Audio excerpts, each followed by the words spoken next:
What if the teachers came first? Not prophets, not gods, not legends whispered around dying fires, but actual people, flesh and bone and knowledge, walking among our ancestors when the ice finally released its grip on the world, teaching, building, planting seeds, both literal and metaphorical, in soil that had been frozen for 100,000 years. What if everything we call the beginning was actually the middle of something else?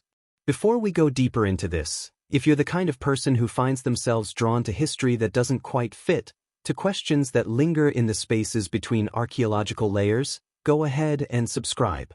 Not because I ask everyone to, but because you're already here, already listening, already wondering.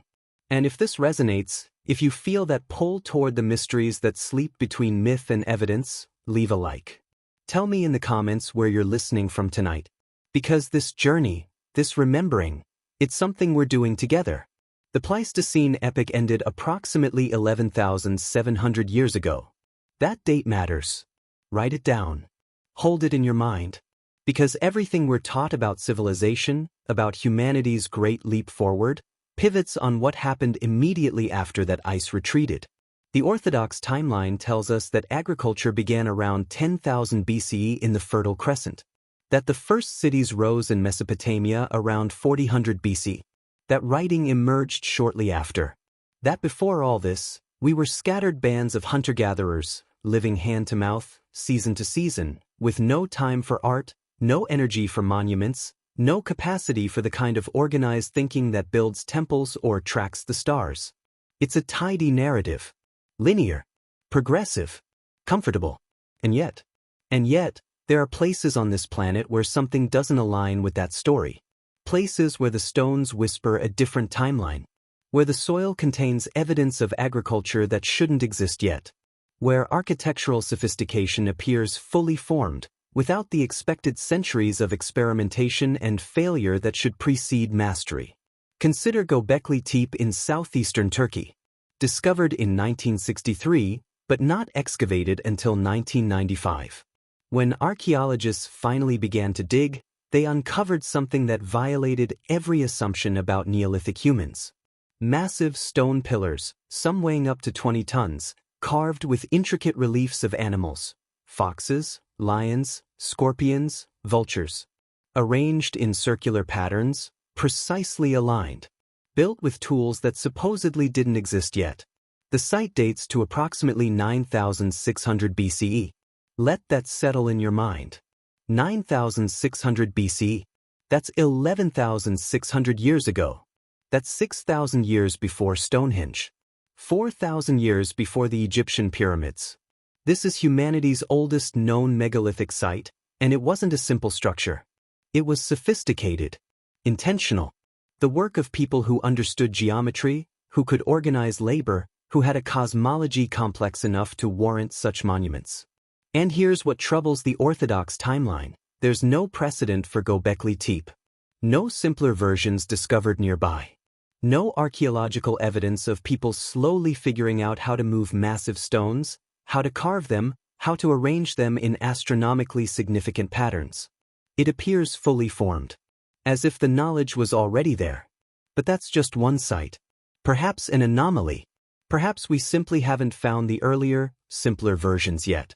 Perhaps our dating methods are slightly off, and it's not quite as old as we think. Except there are others. In 1987, a Japanese dive team led by Kihachiro Aratake discovered a massive stone structure off the coast of Yonaguni Island in Japan. Underwater, submerged beneath approximately 25 meters of ocean. The Yonaguni Monument, as it came to be known, features what appear to be terraces, right angles, carved faces, and a structure some have called a ziggurat-like pyramid. Geologist Robert Schoch examined the site and noted features that suggest both natural formation and human modification. The controversy continues. But here's what we know for certain. If this structure was carved by humans, it would have been done when the area was above sea level.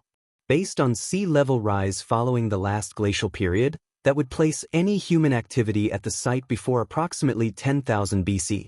Before agriculture. Before cities. Before civilization as we define it. And the questions multiply. In Peru, on the high plateau of Puno, sits Pumapunku, part of a larger complex near Tiwanaku. The precision of the stonework there defies casual explanation. Andesite blocks, one of the hardest stones on Earth, cut with perfect right angles, interlocking surfaces machined to tolerances measured in fractions of millimeters. Some blocks feature H-shaped grooves that suggest modular construction, as if the builders were working from standardized plans, creating interchangeable components. The conventional date for Pumapunku is around 536 CE, but that date measures the site's final phase. Recent excavations and analysis of organic materials trapped in the masonry suggest construction may have begun much earlier. Some researchers, analyzing tool marks and weathering patterns, suggest portions of the site could be vastly older than the final phase, potentially dating back to when the region experienced different climate conditions, wetter, more temperate, before the Younger Dryas period ended around 9700 BC. The Younger Dryas. That name appears again and again when we examine these anomalies. It's a geological period, a sudden return to glacial conditions that interrupted the warming trend following the last glacial maximum. It began abruptly around 10,900 BCE and ended just as suddenly around 9,700 BCE. 1,200 years of renewed cold. Of ice sheets advancing again. Of megafauna dying in massive numbers. Of human populations retreating, consolidating, struggling to survive. And when it ended, when the ice released its grip that final time, something changed in humanity. Not gradually. Not over the expected millennia of slow cultural evolution. Suddenly. The archaeological record shows an explosion of cultural complexity immediately following the Younger Dryas. Agriculture appears in multiple locations around the globe within a suspiciously narrow time window. Megalithic construction begins. Art becomes more sophisticated. Settlements grow larger. The standard explanation is that the end of the glacial period created favorable conditions for human development. That climate stability allowed experimentation with plant cultivation. That surplus food enabled specialization, which led to technological advancement. But that explanation assumes independent, parallel development across continents that had no contact with each other. It assumes that people in the Fertile Crescent and people in Mesoamerica and people in South America and people in Southeast Asia all independently, spontaneously decided to transition from mobile hunter-gatherer societies to sedentary agricultural ones within the same narrow historical window. It assumes coincidence on a planetary scale. Or something else happened. Something that left fingerprints in mythology. Every major culture on Earth has flood myths. The story varies in details, but the core narrative remains remarkably consistent. A great deluge, sent by gods or nature, destroys the world. Only a select few survive, often warned in advance by a benevolent deity or supernatural figure. After the flood recedes, these survivors carry forward knowledge from the previous world, teaching the scattered remnants of humanity how to rebuild. The Epic of Gilgamesh, from ancient Mesopotamia, tells of Utnapishtim, warned by the god Ea to build an ark before a catastrophic flood. The biblical story of Noah and the ark parallels this closely. In Hindu tradition, Manu is warned by a fish avatar of Vishnu about the coming deluge and builds a boat to save himself and the seeds of civilization. The ancient Greeks preserved the story of Deucalion, who, like Noah, was warned to build an ark to survive Zeus's flood sent to destroy corrupt humanity. But it's not just the old world. In the Americas, the Hopi people speak of multiple world ages, each ending in catastrophe, with survivors emerging to repopulate the earth. The Aztec tradition includes 4 previous world ages, each destroyed by different cosmic forces, with the 5th age, our age, created after the most recent destruction. The Inca preserved stories of a great flood that destroyed an earlier humanity, with survivors emerging from caves in the mountains to restart civilization. Indigenous Australian traditions, among the oldest continuous oral cultures on Earth, contain detailed descriptions of rising seas flooding coastal areas, forcing people inland, stories that align remarkably well with sea level rise following the last glacial period, suggesting these oral histories preserve actual memories spanning more than 10,000 years. 10,000 years of memory, passed voice to voice, generation to generation. Why would independent cultures across every inhabited continent develop such similar narratives? Why would the story of catastrophic flood and subsequent rebuilding appear in civilizations that had no contact with each other? The standard academic answer is that floods are common, that river societies experience seasonal flooding, that the stories are natural responses to local phenomena blown up to cosmic proportions in cultural memory. But that answer doesn't account for the specificity of the details. The warnings, the arcs, the preservation of knowledge, the survivors who teach. What if these aren't metaphors? What if they're memories? Collective, cultural memories of an actual event.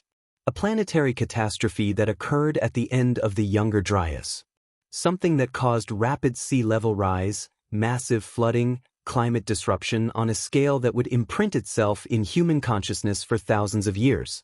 And more importantly, what if the stories about survivors carrying forward knowledge aren't mythological flourishes, but historical facts, preserved in the only format available to preliterate societies? Consider what the myths actually say about these survivor figures. They're not described as ordinary people. They're consistently portrayed as possessing knowledge beyond that of the people they encounter. They teach agriculture, astronomy, mathematics, architecture, writing law. They're described with terms that suggest otherness, gods, demigods, culture heroes, sky people, serpent people.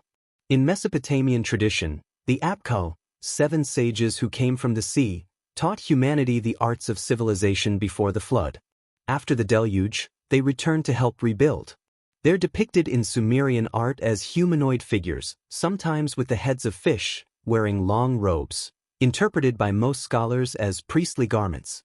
In ancient Egypt, the concept of Zep Tepi, the first time, refers to an epoch when gods walked the earth and established the fundamental principles of Egyptian civilization. The god Thoth, credited with inventing writing, mathematics, and astronomy, belongs to this pre-dynastic, mythological period. Yet Egyptian civilization appears in the historical record already sophisticated, with hieroglyphic writing, advanced mathematics, and architectural knowledge apparently inherited from somewhere.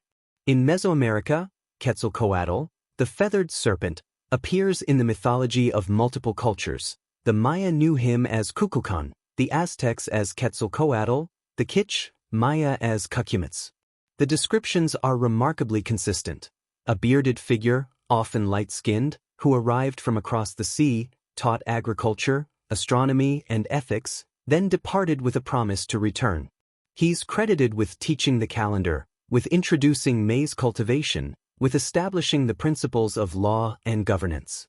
The Inca tradition speaks of Viracocha, a creator deity who, after a great flood, emerged from Lake Titicaca and taught the survivors how to civilize themselves. He traveled throughout the land, instructing people in agriculture, engineering, and moral conduct, before walking across the ocean, promising to return one day. In India, the Sapta Rishi, 7 sages, appear in the Vedic texts as the founders of civilization following a catastrophic deluge. They're credited with preserving the Vedas, the sacred knowledge, through the destruction and teaching it to the survivors of the New Age. These are not vague, generic myth figures. They're specific, described in detail, credited with concrete knowledge transfer. And they appear immediately after flood events in nearly every major cultural tradition. If we strip away the supernatural elements, the tendency of oral tradition to elevate significant historical figures to divine status over millennia, what remains is a consistent pattern. Advanced knowledge appearing in scattered human populations following a global catastrophe. Knowledge that doesn't develop gradually, experimentally, over centuries, but arrives fully formed, taught by outsiders who then vanish from the historical record. Now consider the anomalies in what was taught. The Sumerian sexagesimal system, base 60 mathematics, is bizarrely sophisticated for a supposedly early civilization. We still use it today, 60 seconds in a minute, 60 minutes in an hour, 360 degrees in a circle. Why base 60? Because it's divisible by 1, 2, 3, 4, 5, 6, 10, 12, 15, 20, 30, and 60, making complex calculations easier without decimal systems. It's an elegant, practical choice that suggests advanced mathematical thinking. But the Sumerians didn't show evidence of gradually developing this system. It appears in their earliest texts, already complete, already in use for astronomy, commerce, and timekeeping. The Antikythera mechanism, discovered in a Roman-era shipwreck off the coast of Greece, dates to approximately 100 BC. When researchers finally decoded its function, they discovered it was an analog computer, a device using bronze gears to calculate and display astronomical positions, eclipse predictions, and calendar cycles. The sophistication of its gear work wasn't matched again until medieval European clockwork, 1400 years later. How did ancient Greeks possess the knowledge to build such a device? Where did they learn the necessary gear-cutting techniques, the astronomical knowledge, the mathematical principles? The prevailing theory is that this knowledge developed in the Hellenistic world following Alexander the Great's conquests, blending Greek and Babylonian learning. But that simply pushes the question back. Where did the Babylonians get their astronomical knowledge? They inherited it from the Sumerians, who recorded detailed observations of Venus, Jupiter, and Saturn on clay tablets, observations that required centuries of continuous, precise record-keeping to accumulate. Yet the Sumerians, according to our timeline, are supposed to be at the beginning. They're supposed to be the first. If they're the first, why are they already looking backward? Why do their own texts refer to knowledge inherited from before the flood? Why do they describe their learning as restoration rather than innovation?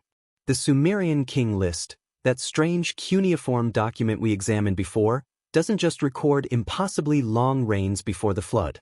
It explicitly states that the kingship was lowered from heaven, and that after the flood, the kingship was lowered from heaven again. Lowered, not developed, not earned through cultural evolution. Given, bestowed, restored. The language matters.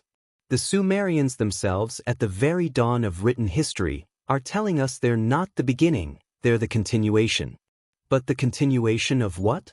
Let's look at the archaeological evidence for advanced construction techniques that appear without precedent. The Great Pyramid of Giza, built during Egypt's 4th dynasty around 2560 BCE, demonstrates construction precision that challenges explanation.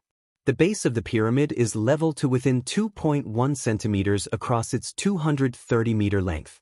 The sides align to true north, south, east, and west with an accuracy of better than 0.1 degrees. The internal passages and chambers are cut with right angles and smooth surfaces that modern masons admire. Some of the limestone casing stones, now mostly removed, were cut and fitted so precisely that a knife blade couldn't fit between them.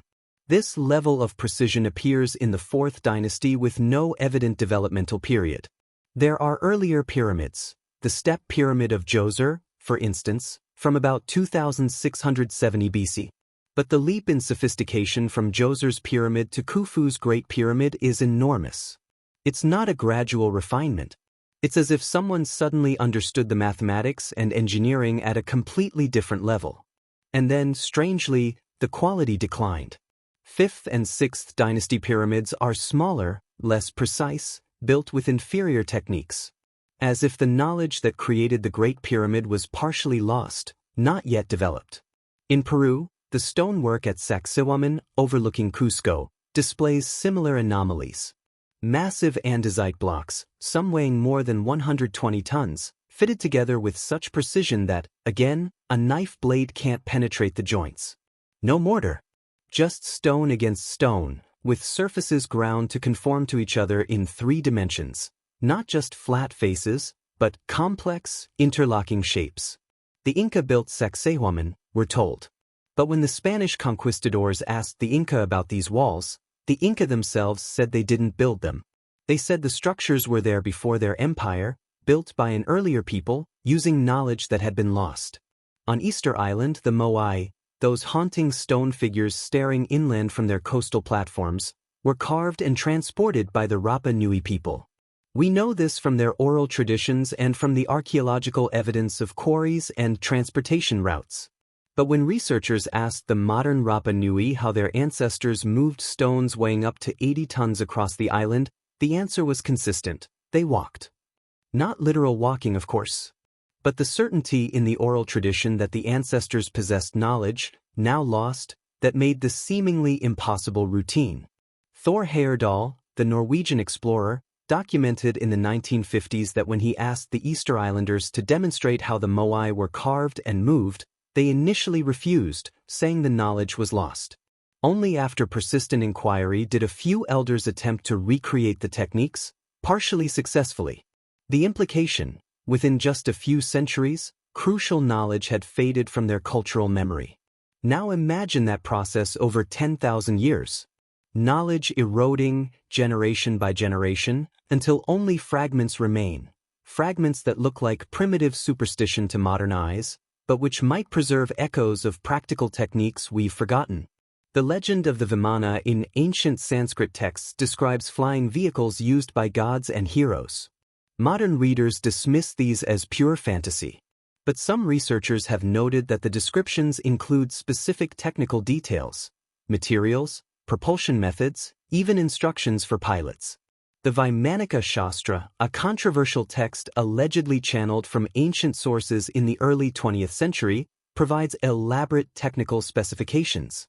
Most scholars consider it a modern forgery, and the evidence strongly supports that conclusion. But the question lingers: why would ancient Indian texts contain any descriptions of aerial vehicles? Why would they use such specific terminology? If it's pure imagination, why the technical language? Perhaps because somewhere in the deep past, someone saw something, and the memory lingered, distorted over millennia, until it emerged as mythology. Consider the Nazca lines in Peru. Hundreds of geometric shapes and animal figures, some stretching hundreds of meters, etched into the desert surface between 500 BCE and 500 CE. Many of the figures are only recognizable from the air. Why would a pre-modern civilization create massive artworks designed to be viewed from a vantage point they supposedly couldn't reach? The standard answer: the lines were ceremonial pathways, meant to be walked, not viewed from above. They were related to water cult rituals, astronomical alignments, or shamanic practices. And much of that is likely true. But it doesn't fully explain the precision, the scale, or the clear evidence that the creators understood these designs would form coherent images when viewed from hundreds of meters in the air. It suggests, at minimum, a conceptual understanding of aerial perspective that seems anomalous for their technological period. Unless that understanding was inherited, remembered, taught by those who had seen the Earth from above. Now let's examine the problem of parallel development. The pyramid as an architectural form appears independently in Egypt, Mesopotamia, Mesoamerica, and Asia. These were civilizations with no contact with each other, yet they all converged on the same solution: massive stone structures with a square base and sloping sides meeting at an apex. Why pyramids? From an engineering standpoint, it's a stable structure. The wide base distributes weight effectively. But it's not the only stable structure. Domes, ziggurats with different configurations, massive rectangular platforms, all were used by various cultures. Yet the true pyramid, that specific geometric form, appears on multiple continents. Coincidence? Logical convergence on an optimal design? Or evidence of a common source? Consider the ubiquity of serpent imagery in unconnected ancient cultures. The feathered serpent of Mesoamerica, the Nagas of Hindu and Buddhist tradition, the dragon of Chinese mythology, the rainbow serpent of Aboriginal Australian belief, the snake gods of ancient Egypt and Mesopotamia. Serpents don't appear in all ecosystems. They're not universal. Yet serpent symbolism, specifically associated with wisdom, creation, water, and otherworldly knowledge, appears in nearly every ancient culture. Jung would call this an archetype, a symbol emerging from the collective unconscious. But what if it's simpler than that? What if widely separated cultures use serpent imagery because they're all remembering the same group, described consistently across different languages and contexts? The Dogon people of Mali possess astronomical knowledge that baffled anthropologists when it was first documented in the 1930s. They described Sirius as a binary star system, Sirius A and Sirius B. Precise information about the orbital period and the nature of Sirius B as a dense, white dwarf star. This knowledge was encoded in their mythology and ritual practices, passed down for generations. Sirius B wasn't discovered by Western astronomy until 1862, and its nature as a white dwarf wasn't confirmed until the 20th century, requiring telescopes and spectroscopy beyond anything available to a pre-industrial West African culture. When anthropologists asked the Dogon how they knew this, the Dogon said their ancestors were taught by the Namo, amphibious beings who came from the Sirius system long ago. Skeptics have suggested the Dogon learned this from European visitors in the early 20th century and retrofitted it into their mythology. It's a possibility, but the Dogon insist the knowledge is ancient, encoded in rituals that predate European contact. And the Dogon are not unique. Multiple cultures around the world describe contact with teachers from the sky or the sea, beings who brought knowledge and then departed. If we compile these myths, looking for common elements rather than differences, a pattern emerges. Advanced beings arrive, often after or before a catastrophe. They teach specific skills: agriculture, astronomy, mathematics, writing, law, architecture. They're described as physically different, taller, lighter-skinned, bearded, or with non-human features symbolically represented. They eventually leave, promising to return or fading from the historical record. The knowledge they imparted persists, but gradually degrades as generations pass. This pattern appears in Sumeria, Egypt, India, China, Mesoamerica, South America, Polynesia, and among various indigenous cultures worldwide. Mainstream archaeology attributes these similarities to universal human storytelling patterns, to the natural tendency to deify the founders of civilization, to explain the unexplainable through supernatural narratives. And certainly, that's part of the picture. Humans do mythologize. We do create gods to explain what we don't understand. But what if, underneath the mythologizing, there's a core of historical truth? What if there was a civilization, a real human civilization, that survived the cataclysms of the Younger Dryas? A civilization that possessed advanced knowledge because they had developed it over thousands of years before the ice came back. A civilization that, when the ice finally retreated and they emerged from their refugia, found the world populated by scattered, traumatized bands of survivors who had regressed to basic survival mode during the long cold. And what if this older civilization, seeing an opportunity or feeling an obligation, chose to teach, to share their knowledge with these scattered remnants of humanity, to help them rebuild, to prevent the total loss of everything that had been learned before the ice returned? That would explain the myths. The consistent pattern of teachers arriving with knowledge.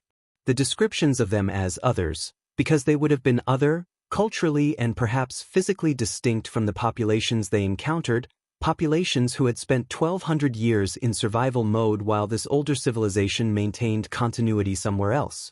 It would explain the sudden appearance of sophisticated knowledge in multiple locations. Not independent invention, but knowledge transfer from a common source.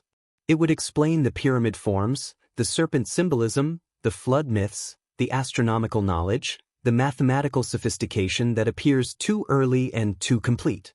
But if such a civilization existed, where was it? Where could a sophisticated culture develop before the Younger Dryas, maintain continuity through that climatic catastrophe, and then have contact with scattered populations across the globe in the early Holocene? The answer requires us to look at what the world looked like 12,000 years ago. During the last glacial maximum and the Younger Dryas, sea levels were approximately 120 meters lower than they are today. That's nearly 400 feet of water that simply wasn't in the oceans yet. It was locked up in ice sheets covering Canada, Northern Europe, and parts of Asia. With sea levels that much lower, the world's coastlines looked completely different. The continental shelves, those underwater extensions of the continents that slope gradually before dropping off to the deep ocean floor, were above water. Dry land. Consider what that means for human geography. The Bering Strait, that narrow water passage between Alaska and Siberia, was a land bridge hundreds of miles wide. Beringia, it's called, a vast grassland connecting Asia and North America, allowing free movement of people and animals. Britain wasn't an island. It was connected to continental Europe by Doggerland, a low-lying plain that's now under the North Sea. Indonesia, Malaysia, and Thailand were connected to Asia by the Sunda Shelf, creating a massive subcontinent called Sundaland. Australia, Tasmania, and New Guinea were joined in a single landmass called Sahul. And most intriguingly, many of the areas that are now shallow seas, close to the current coastlines, were extensive lowland plains, river valleys, and coastal zones, exactly the kind of environment where early civilizations would develop. Access to water, fertile soil from river deposits, marine resources, moderate climate. Now imagine a civilization developing on these now submerged coastal plains during the relatively warmer period before the Younger Dryas. They would have had thousands of years to develop agriculture, complex societies, architectural knowledge, astronomical science, all the markers of civilization. When the Younger Dryas hit, temperatures plummeted. Ice sheets advanced. But more importantly for our hypothetical coastal civilization, the ocean might have behaved strangely. There's evidence of short-term sea level fluctuations during this period, possibly related to the catastrophic drainage of glacial lakes, to ice dam failures, to the complex dynamics of a climate system in crisis. If you were a coastal civilization, even a sophisticated one, and your lands were subject to flooding, to climate instability, to the failure of agricultural systems due to sudden temperature drops, what would you do? You'd retreat inland. You'd migrate. You'd seek refuge in areas less affected by the chaos. And you'd try to preserve your knowledge. The Younger Dryas ended suddenly, perhaps in as little as a decade in some regions. Temperatures shot up. The ice retreated. And the oceans began to rise. Not slowly. Not gradually. In pulses. As massive ice dams failed, as glacial lakes drained, as the Laurentide ice sheet over North America collapsed in stages, the sea level rose in catastrophic surges separated by periods of stability. There's geological evidence for these pulses, submerged reef formations that show multiple stages of growth and drowning, sediment layers that indicate sudden flooding events, ancient shorelines now far below current sea level, each marking a pause in the relentless rise of the water. For any civilization living on coastal plains, on river deltas, on the continental shelves, this would have been apocalyptic. Not a single flood, but waves of inundation over centuries, each one forcing retreat, each one drowning settlements, farmlands, entire regions. The survivors would have migrated inland, moving to higher ground. And in doing so, they would have encountered the other survivors, the inland populations who had weathered the Younger Dryas in upland refugia, in caves, in mountainous regions. Populations that had regressed technologically during the long cold but were now beginning to emerge and expand as the world warmed. And this is where the knowledge transfer would have occurred. Picture this encounter from both perspectives. The inland survivors, your ancestors and mine, emerging from 1,000 years of hardship. They've maintained fire, basic tools, hunting and gathering skills, oral traditions, art, all the fundamental human capacities. But complex social organization, monumental architecture, agricultural science, writing, these things have faded or never developed in their isolated, resource-constrained environment. They see strange people arriving from the lowlands. These newcomers speak differently, dress differently, carry objects whose purpose is mysterious. They possess knowledge about plants, which ones to cultivate, when to plant them, how to irrigate. They understand the movements of the stars and can predict seasons. They can work stone with precision, can organize labor for large projects, can record information in symbols carved on stone or pressed into clay. To the inland survivors, these newcomers would seem almost magical. Other special. Over generations, as the stories are told and retold, as the actual historical details blur and fade, these teacher figures would naturally be elevated in cultural memory. They would become gods, culture heroes, the ones who brought the gifts of civilization from the heavens or the sea. From the perspective of the coastal survivors, the remnants of the older civilization, they're refugees. They've lost their homeland to the rising waters. They've watched their cities drown, their agricultural lands submerge, their civilization fragment and scatter. They carry their knowledge with them, but they're no longer a unified culture. Their diaspora, spreading across the highlands, settling in different regions, establishing contact with different local populations. And perhaps they make a choice, conscious or unconscious, to teach, to share what they know, to prevent the total loss of everything their ancestors built. So they teach agriculture to the people of the Fertile Crescent.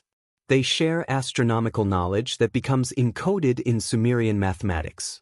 They help construct monuments that align with celestial events, teaching the principles of architecture and engineering in the process. They do the same in the Nile Valley, on the Indian subcontinent, in China, in Southeast Asia, in the Americas, wherever they make landfall, wherever they establish contact with local populations. Over time, their distinct identity fades. They intermarry with local populations. Their language blends with local tongues. Their cultural practices merge with indigenous traditions. Within a few generations, they're no longer a separate people. They're absorbed, integrated, their knowledge disseminated, but their identity dissolved.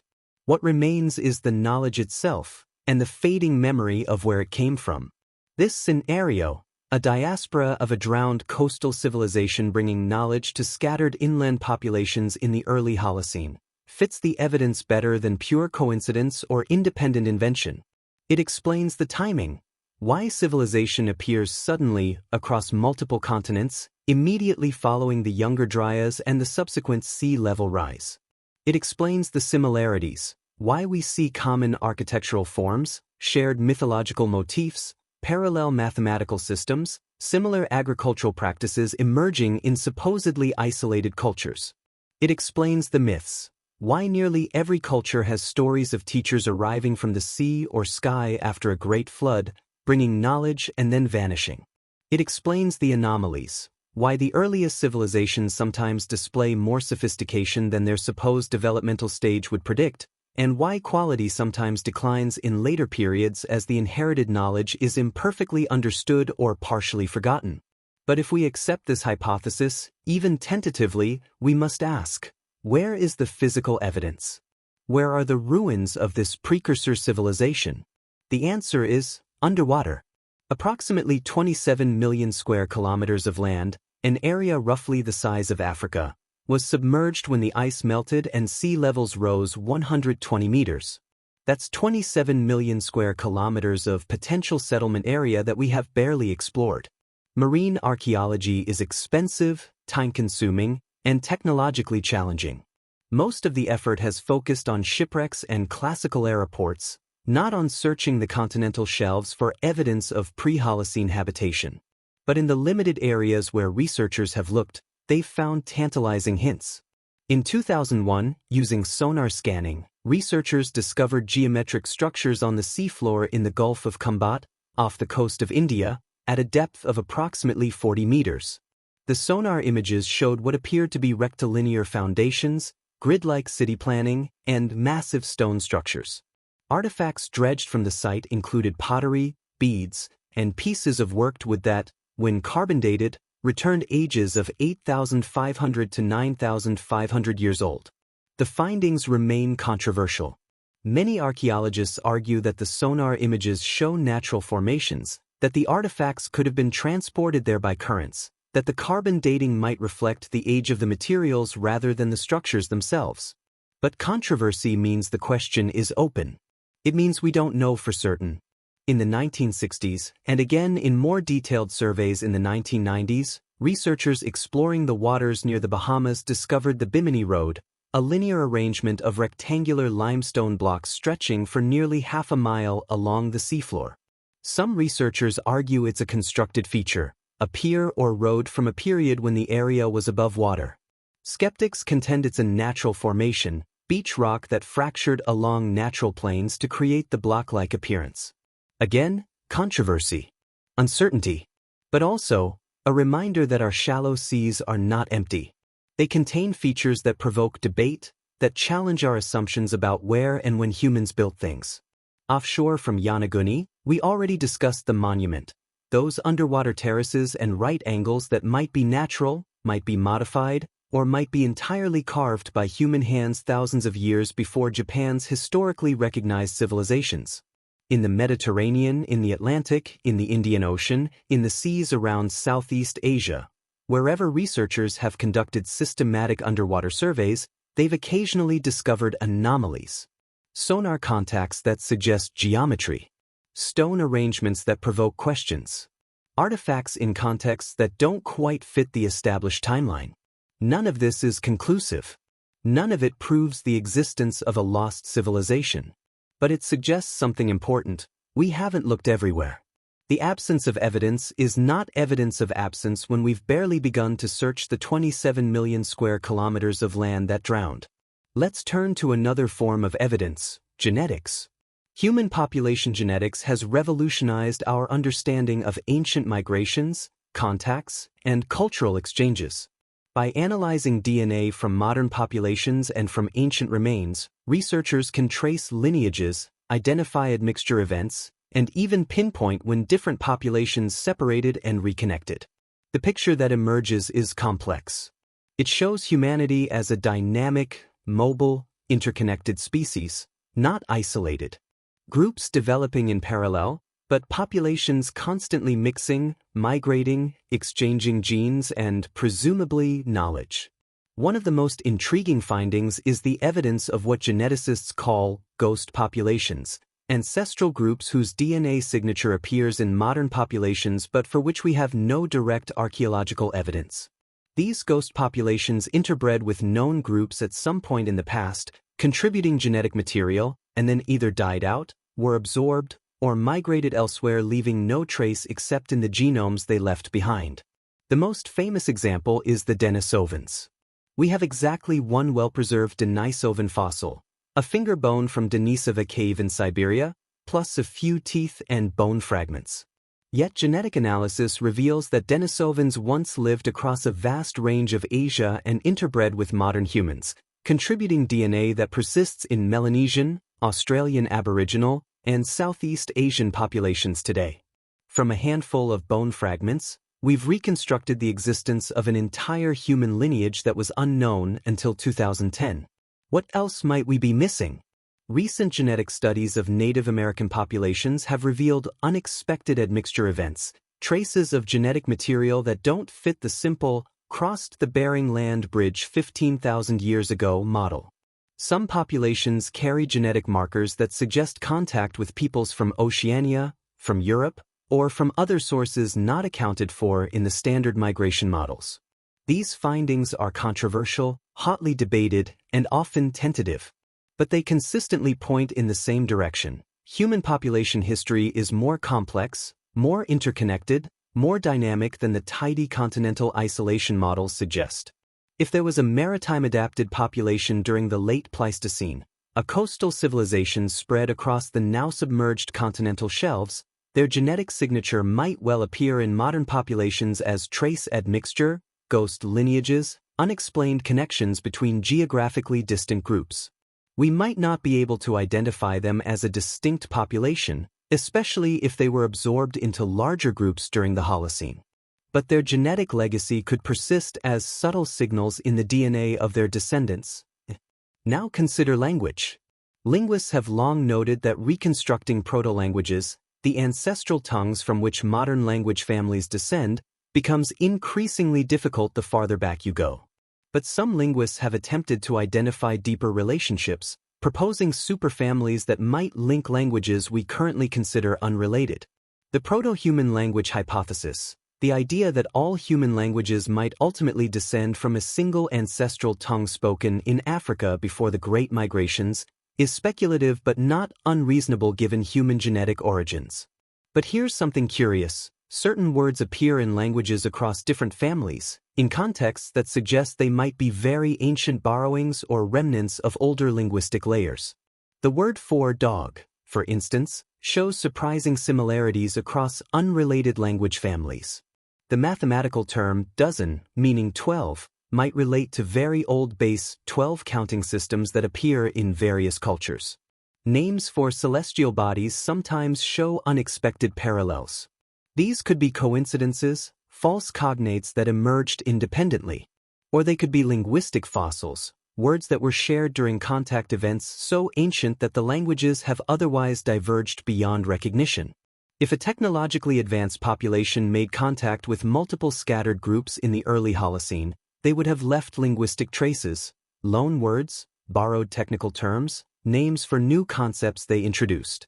Those borrowings would have been absorbed into the local languages, evolving over millennia, becoming so transformed that their common origin is nearly impossible to detect with current linguistic methods. Nearly impossible. But perhaps not entirely. There's another angle to explore: shared symbols and iconography. The swastika, before it was tragically appropriated by Nazi ideology, was one of the most widespread symbols in the ancient world. It appears in Hindu and Buddhist iconography, in ancient Greek and Roman mosaics, in Celtic art, among Native American peoples, in Japanese temples, in African textiles. It's an ancient solar symbol, generally associated with good fortune, the sun's rotation, the cycles of nature. Why would this specific geometric form, a cross with arms bent at right angles in the same rotational direction, appear independently across cultures that had no contact? The standard explanation is that it's a simple geometric form that humans might naturally create and imbue with meaning. And that's plausible. But the swastika isn't the only example. The spiral motif appears in Neolithic art across Europe, in ancient Sumerian iconography, in Celtic carvings, in Maori tattoos, in Native American petroglyphs, in Dogon art, in ancient Chinese jade artifacts. The triple spiral or triskelion appears in ancient Greek art, in Celtic stone carvings like those at Newgrange in Ireland, dated to 3200 BCE, and in various other contexts across Eurasia. Concentric circles, often interpreted as solar or water symbols, appear on petroglyphs and pottery across every inhabited continent. These are not complex, culturally specific images. They're fundamental geometric forms. And the argument that humans naturally create such symbols is reasonable. But consider the contexts in which they appear. Often, these symbols are associated with sacred sites, with astronomical alignments, with places of ritual significance. They're not random doodles. They're deliberate, placed with intention, repeated across generations. What if they're markers? What if certain symbols were taught as part of the knowledge transfer, used to indicate astronomical alignments, seasonal markers, sacred mathematics? The people who received these symbols might not have fully understood their original meaning, but they recognized their importance, their connection to the knowledge the teachers brought. So they reproduced them, incorporated them into their own cultural contexts, passed them down. Over time, the original meaning faded, but the symbols persisted, becoming abstract representations of concepts like sun, water, life, continuity, cycles, the fundamental ideas around which early agricultural societies organized their understanding of the cosmos. Let's examine the evidence from megalithic construction more systematically. Around the world, from approximately 10,000 BCE to 2000 BCE, cultures that supposedly had no contact with each other engaged in remarkably similar architectural projects, moving massive stones, often across considerable distances, and erecting them in patterns that align with astronomical events. Göbekli Tepe in Turkey, 9600 BC, massive T-shaped pillars arranged in circles, astronomical alignments. The megalithic temples of Malta, 3600 to 2500 BC, among the oldest freestanding structures in the world, featuring precise stonework and astronomical orientations. Stonehenge in England, constructed in multiple phases from approximately 3000 BC to 1600 BC, the famous sarsen stones aligned to the solstices, the blue stones transported from Wales over 150 miles away. The Carnac stones in France, approximately 3300 to 4500 BC, thousands of standing stones arranged in rows, patterns, and circles, precise purpose still debated but clearly intentional and organized. Newgrange in Ireland, approximately 3200 BCE, a passage tomb constructed so that the rising sun on the winter solstice illuminates the inner chamber, requiring sophisticated astronomical knowledge and engineering. The Great Pyramid and other structures at Giza in Egypt, approximately 2560 BCE, demonstrating mathematical precision, astronomical alignment, and organizational capacity that still impresses modern engineers. Tiwanaku and Pumapunku in Bolivia, approximately 500 C in their final form, but possibly with much older foundations, featuring megalithic stonework with precision-cut blocks and sophisticated water management systems. Ollantaytambo in Peru, Inca period site incorporating megalithic walls with massive stones fitted so precisely that reconstruction attempts have failed to replicate the technique. Machu Picchu, built around 1450 CE, but utilizing stonework techniques that seem to exceed the known capabilities of the Inca period. The Moai platforms on Easter Island, approximately 1400 to 1650 CE, massive stone figures on precisely constructed bases, transported across the island using methods that remain debated. Nan Madol in Micronesia, approximately 1200 to 1500 CE, an artificial archipelago constructed from massive basalt logs stacked to create platforms and structures, built in the middle of the ocean with no apparent local source for the stones. Angkor Wat in Cambodia, 12th century CE, but part of a larger complex with earlier phases, demonstrating sophisticated urban planning, hydraulic engineering, and astronomical alignment. This is not a complete list. There are hundreds of megalithic sites worldwide. The examples above represent different time periods, different continents, different cultures. But they share common features. Use of stones far larger than functionally necessary. Precision in cutting, fitting, and alignment that exceeds what would be required for basic structural stability. Astronomical orientations linking the structures to solstices, equinoxes, or specific stellar positions.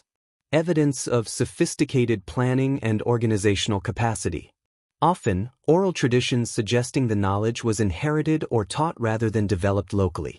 The standard archaeological explanation is that megalithic construction represents a particular phase in cultural development, a way societies demonstrate power, organize labor, and express cosmological beliefs.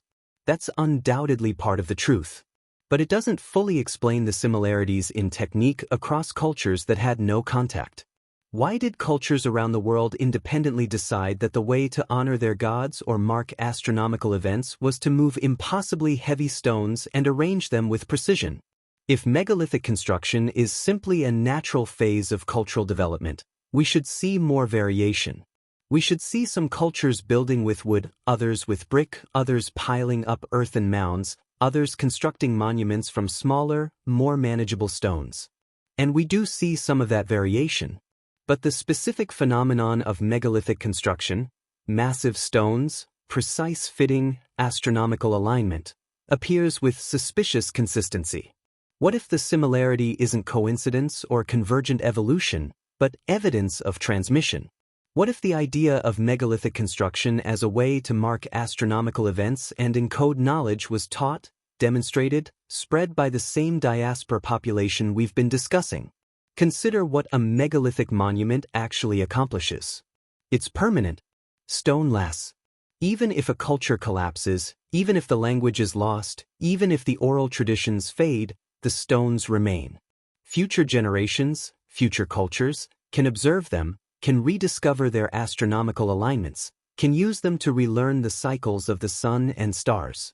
If you were a civilization in decline, watching your homeland drown, scattering across the world into small groups that would inevitably be absorbed by larger local populations, how would you preserve your knowledge? Writing is good, but it requires continuity of literacy. If the next generation can't read your script, your knowledge is lost. Oral tradition is resilient, but it degrades over time, subject to the distortions of memory and cultural change. But a stone monument, aligned to the solstice, demonstrating principles of geometry and astronomy through its very structure, that's a teaching tool that doesn't require language or literacy. It stands there, mute but eloquent, waiting for observers to notice the sun's position, to count the days between events, to discover the mathematical relationships encoded in its proportions. It's a gift to the future. And perhaps that's what these monuments are. Not just temples or tombs or status symbols, though they surely served those functions for the cultures that built them. But fundamentally, they're educational devices, constructed to preserve and transmit knowledge across vast spans of time, surviving changes in language, culture, and population. If that's true, then the people who taught megalithic construction to scattered Holocene populations were doing something remarkably far-sighted. They were ensuring that even if their own civilization was lost, even if the memory of them faded to myth, the knowledge itself would persist, encoded in stone, waiting to be rediscovered. Now let's address the obvious objection to this entire hypothesis. Why isn't there more evidence? If a sophisticated civilization existed before the Younger Dryas, even if most of their settlements are now underwater, shouldn't we find more traces? Shouldn't there be artifacts, tools, skeletal remains, something definitively older than the orthodox timeline allows? Several answers to this. First, we may have found such evidence and misinterpreted it. The history of archaeology is full of discoveries that were initially dismissed, ignored, or explained away because they didn't fit the prevailing paradigm. It's only later, when enough anomalous evidence accumulates, that interpretations shift. Second, preservation is a significant issue. Organic materials, wood, fiber, leather, even bone in many environments, decay completely within thousands of years. What survives is stone, ceramics, metals in some cases. If we're looking for evidence from 12,000 plus years ago, we're largely limited to stone tools and structures. But stone tools are difficult to date. You can't radiocarbon date the stone itself. You can only date organic materials found in association with the tools. And sophisticated stone tools, finely crafted blades, polished axes, precision points, look remarkably similar whether they're 20,000 years old or 5,000 years old. Without contextual dating, we might not recognize an anomalously old sophisticated tool. Third, the sheer scope of underwater terrain we haven't explored. I mentioned this earlier, but it bears repeating. We've explored more of the moon's surface than we have of the seafloor on our own planet. The shallow continental shelf areas, the submerged coastal plains where early civilizations would have developed, are covered in sediment, thick layers of mud deposited over millennia. Finding structures or artifacts under meters of sediment, beneath dozens of meters of water, requires specialized equipment, funding, and often a specific reason to look in a particular location. We don't have systematic surveys of most of the world's continental shelves. We have fragmentary data, limited searches, occasional discoveries. It's entirely possible that extensive remains of pre-Holocene coastal settlements exist on the seafloor, and we simply haven't found them yet because we haven't looked in the right places or because they're buried under sediment we haven't penetrated. Fourth, there's the question of what a pre-Younger Dryas civilization might have looked like. We tend to imagine ancient civilizations in terms of the ones we know: Mesopotamian cities with monumental architecture, Egyptian pyramids, Roman aqueducts. We imagine that civilization means stone buildings, metal tools, writing systems.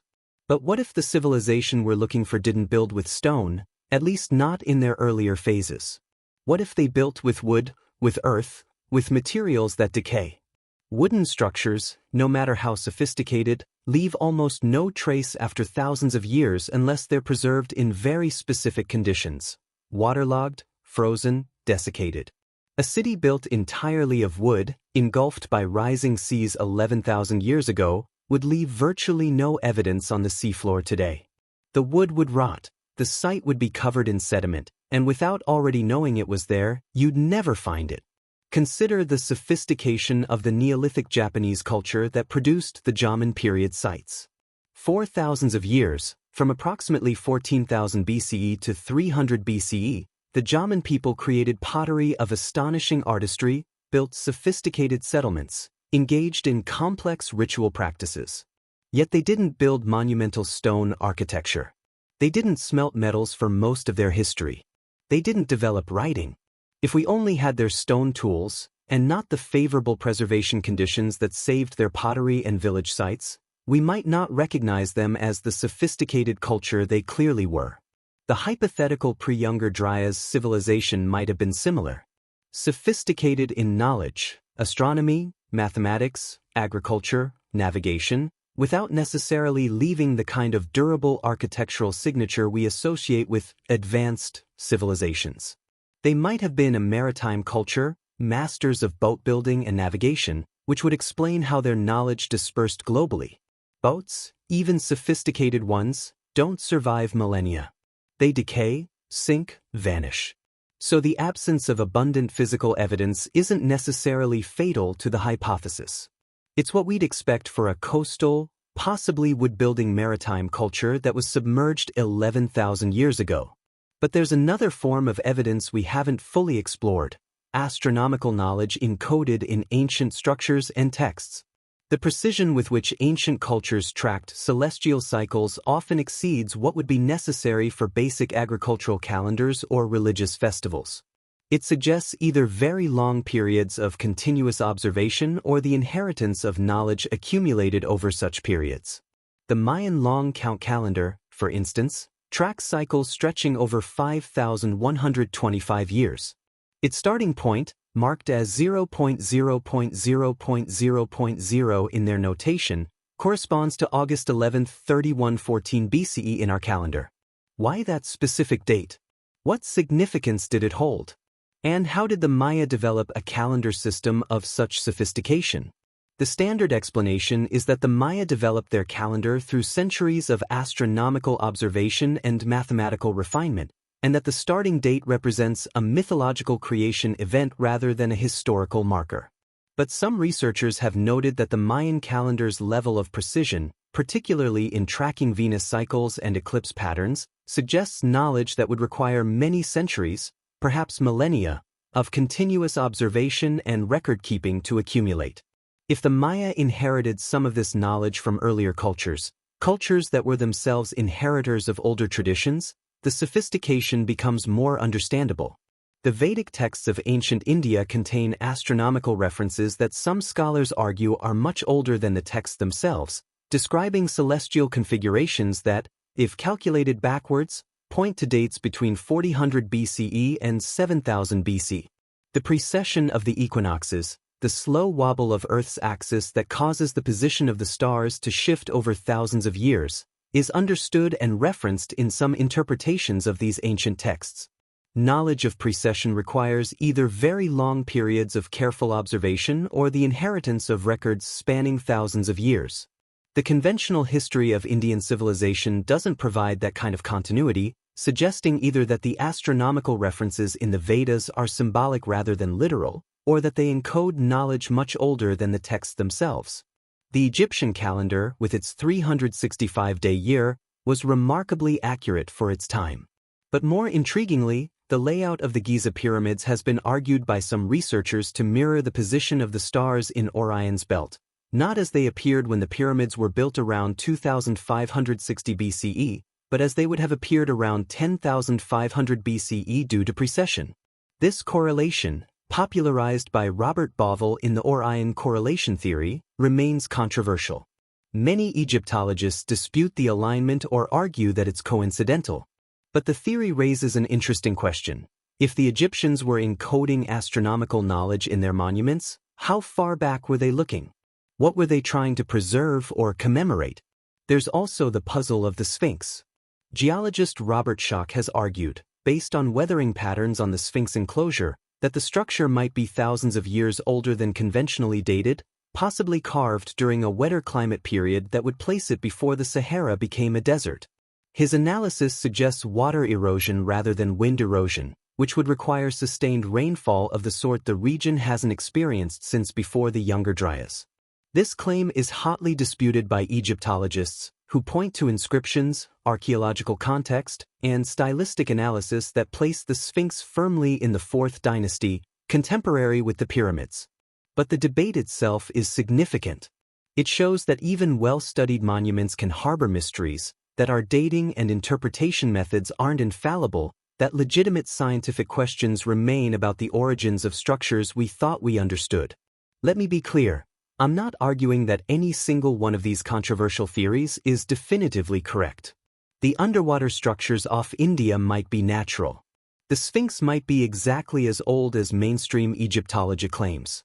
The Orion correlation might be coincidental or misinterpreted. But collectively, these anomalies, debates, and unresolved questions point to something important.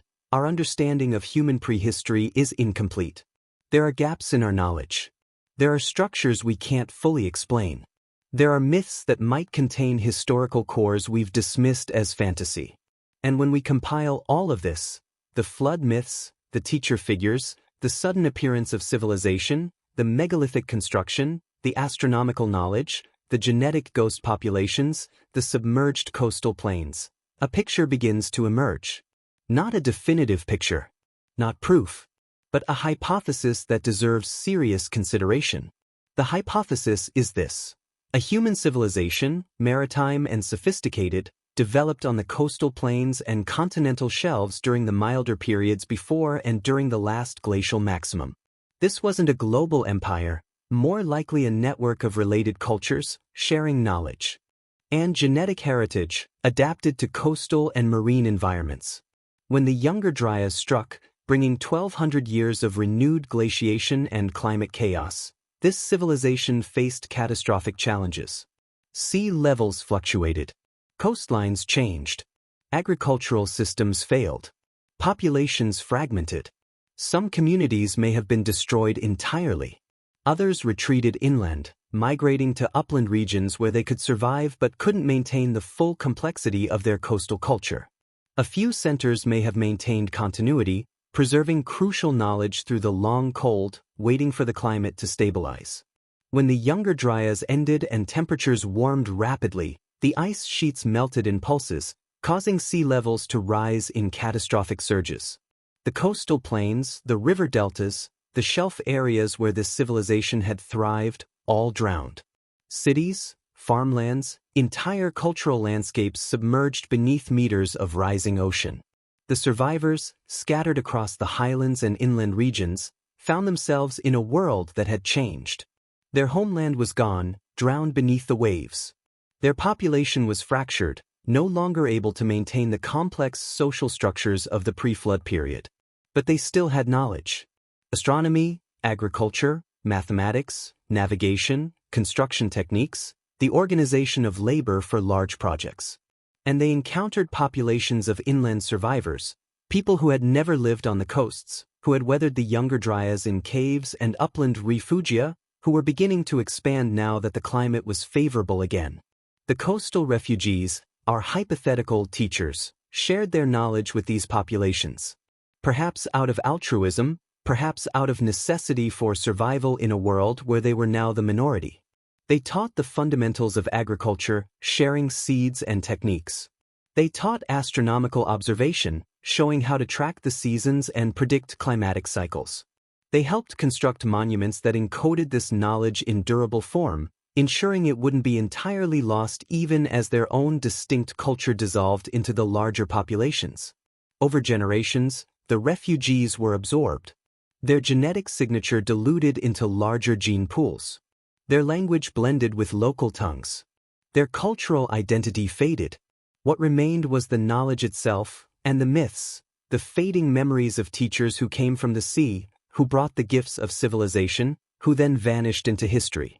This hypothesis explains the patterns we see in the archaeological and mythological record.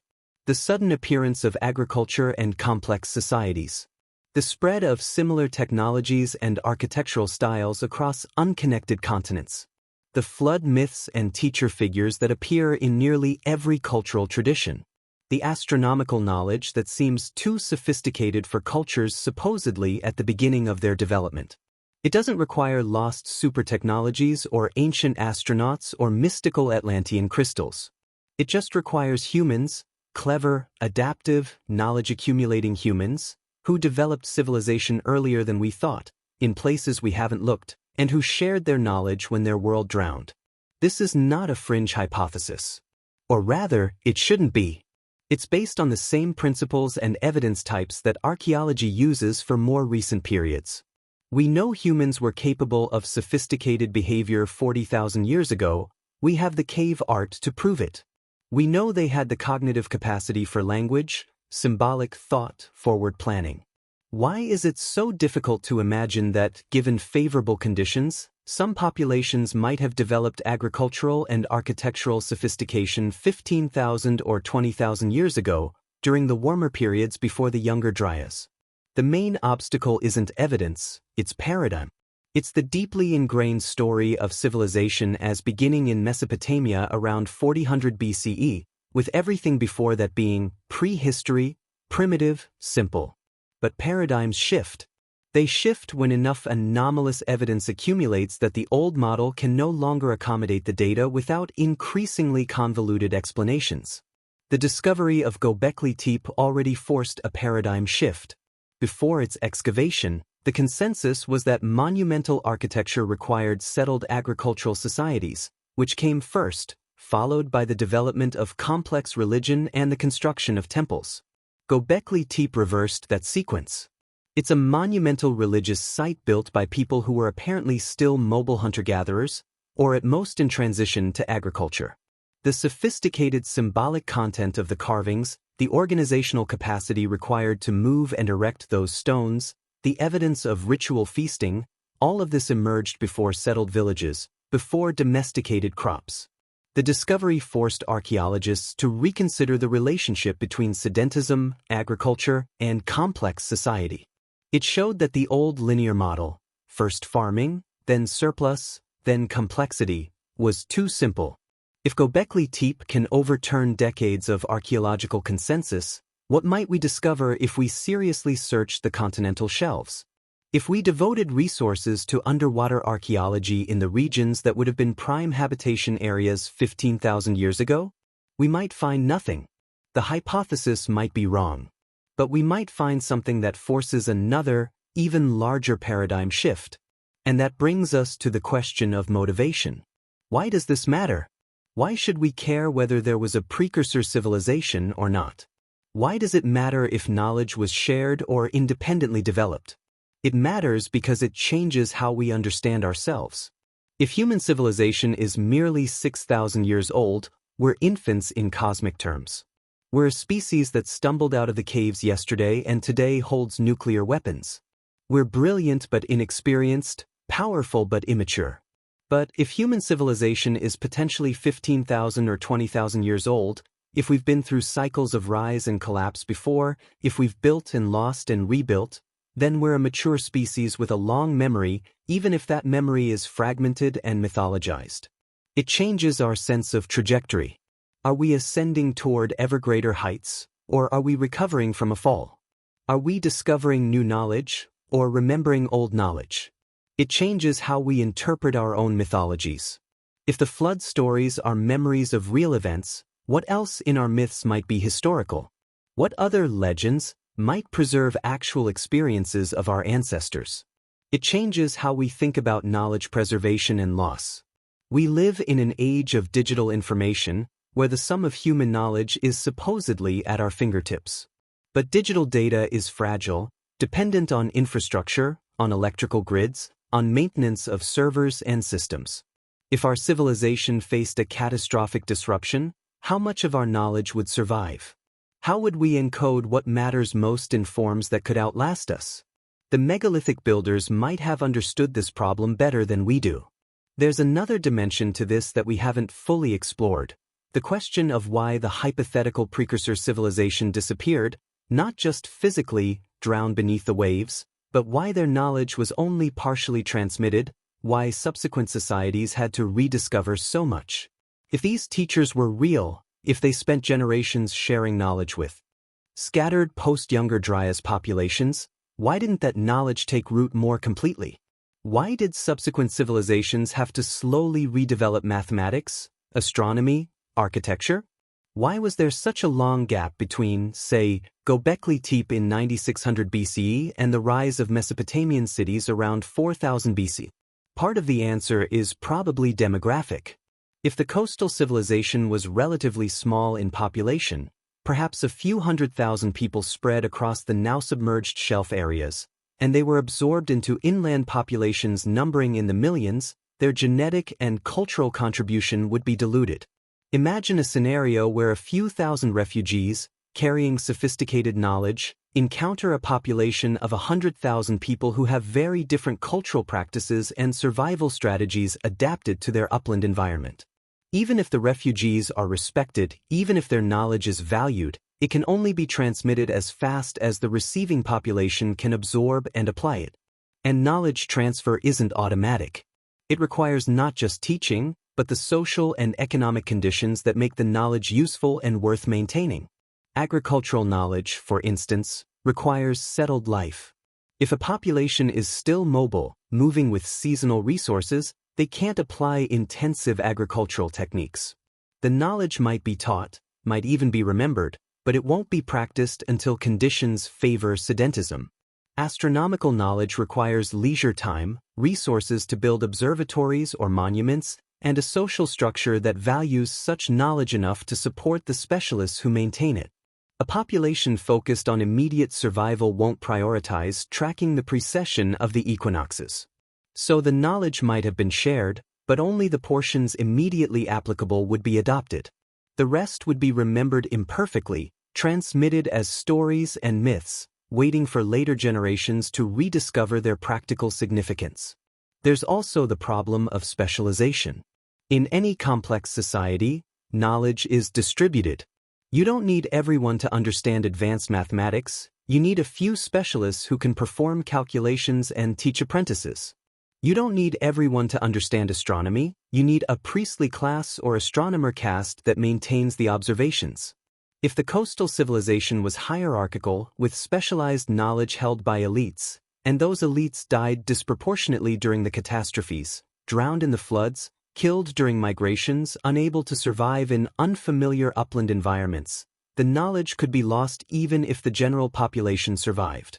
It's also possible that some knowledge was deliberately restricted. Many traditional societies closely guard esoteric knowledge, revealing it only to initiates, only to those who have proven themselves worthy.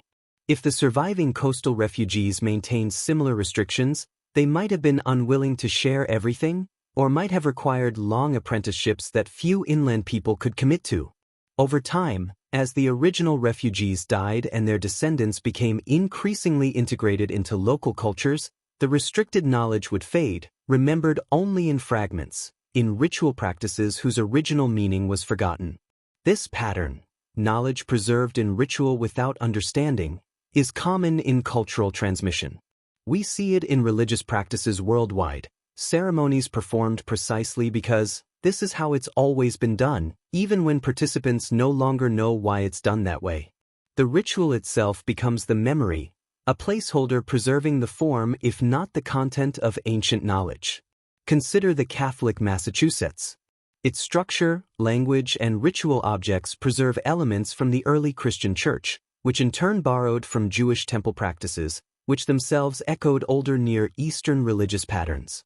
A modern Catholic priest performs rituals whose full historical depth even he might not fully comprehend, but the form persists, transmitted across 2 millennia. Now imagine that process over 10,000 years, with the original meaning lost entirely, with only the form remaining. That might be what we're seeing in some ancient practices, the fossil forms of knowledge transfer, where the ritual outlived the understanding. There's also a darker possibility we should consider, that the knowledge was rejected. Not all contact between cultures is friendly. Not all knowledge transfer is welcomed. If the coastal refugees were perceived as outsiders, as competitors for resources, as threatening to existing social hierarchies, their knowledge might have been deliberately rejected or suppressed. Oral traditions from various indigenous cultures contain stories of conflicts with outsiders, of wars between different peoples, of invasions and displacements. The smooth narrative of benevolent teachers being warmly received might be an idealization. Reality was probably messier. Some groups might have welcomed the knowledge. Others might have resisted, fought, driven the refugees away. The knowledge that survived would be that which was shared in successful encounters, which was adopted by receptive populations, which proved immediately useful. The rest would be lost in the conflicts, in the migrations, in the long, slow process of cultural absorption and forgetting. And let's not discount simple catastrophe. Even after the Younger Dryas ended, the early Holocene was not climatically stable. There were droughts, floods, volcanic eruptions, continued pulses of sea level rise. Populations that had begun to apply the new knowledge might have been disrupted before they could fully establish the practices, forcing them back to simpler survival strategies. Knowledge, once lost, is hard to recover. It took humanity thousands of years to redevelop writing after the Bronze Age collapse destroyed the literate civilizations of the Mediterranean. The knowledge of concrete construction, perfected by the Romans, was lost in Western Europe after the empire's fall and had to be rediscovered in the modern era. If early Holocene populations just beginning to apply agricultural and architectural knowledge taught by the coastal refugees suffered their own local catastrophes, they might have lost that knowledge, leaving only fragments in myth and ritual. All of which is to say, the hypothesis of a precursor civilization sharing knowledge doesn't require that the knowledge transfer was perfect or complete. In fact, the patchy, fragmentary nature of the knowledge in early civilizations, sudden appearances followed by long periods of slow development, high sophistication in some areas and primitiveness in others, is exactly what we'd expect from imperfect transmission across cultural and temporal boundaries. It's the difference between intact transmission, like a library passing complete books to the next generation, and garbled transmission, like a game of telephone played over 10,000 years. The message gets through, but it's corrupted, simplified, misunderstood. You get fragments, stories about gods who taught agriculture, rituals whose purpose is forgotten, monuments encoding astronomy that builders no longer fully comprehend. You get Göbekli Tepe, a monument so sophisticated it seems impossible for its time, built by people who then don't quite continue that level of sophistication in immediately subsequent generations.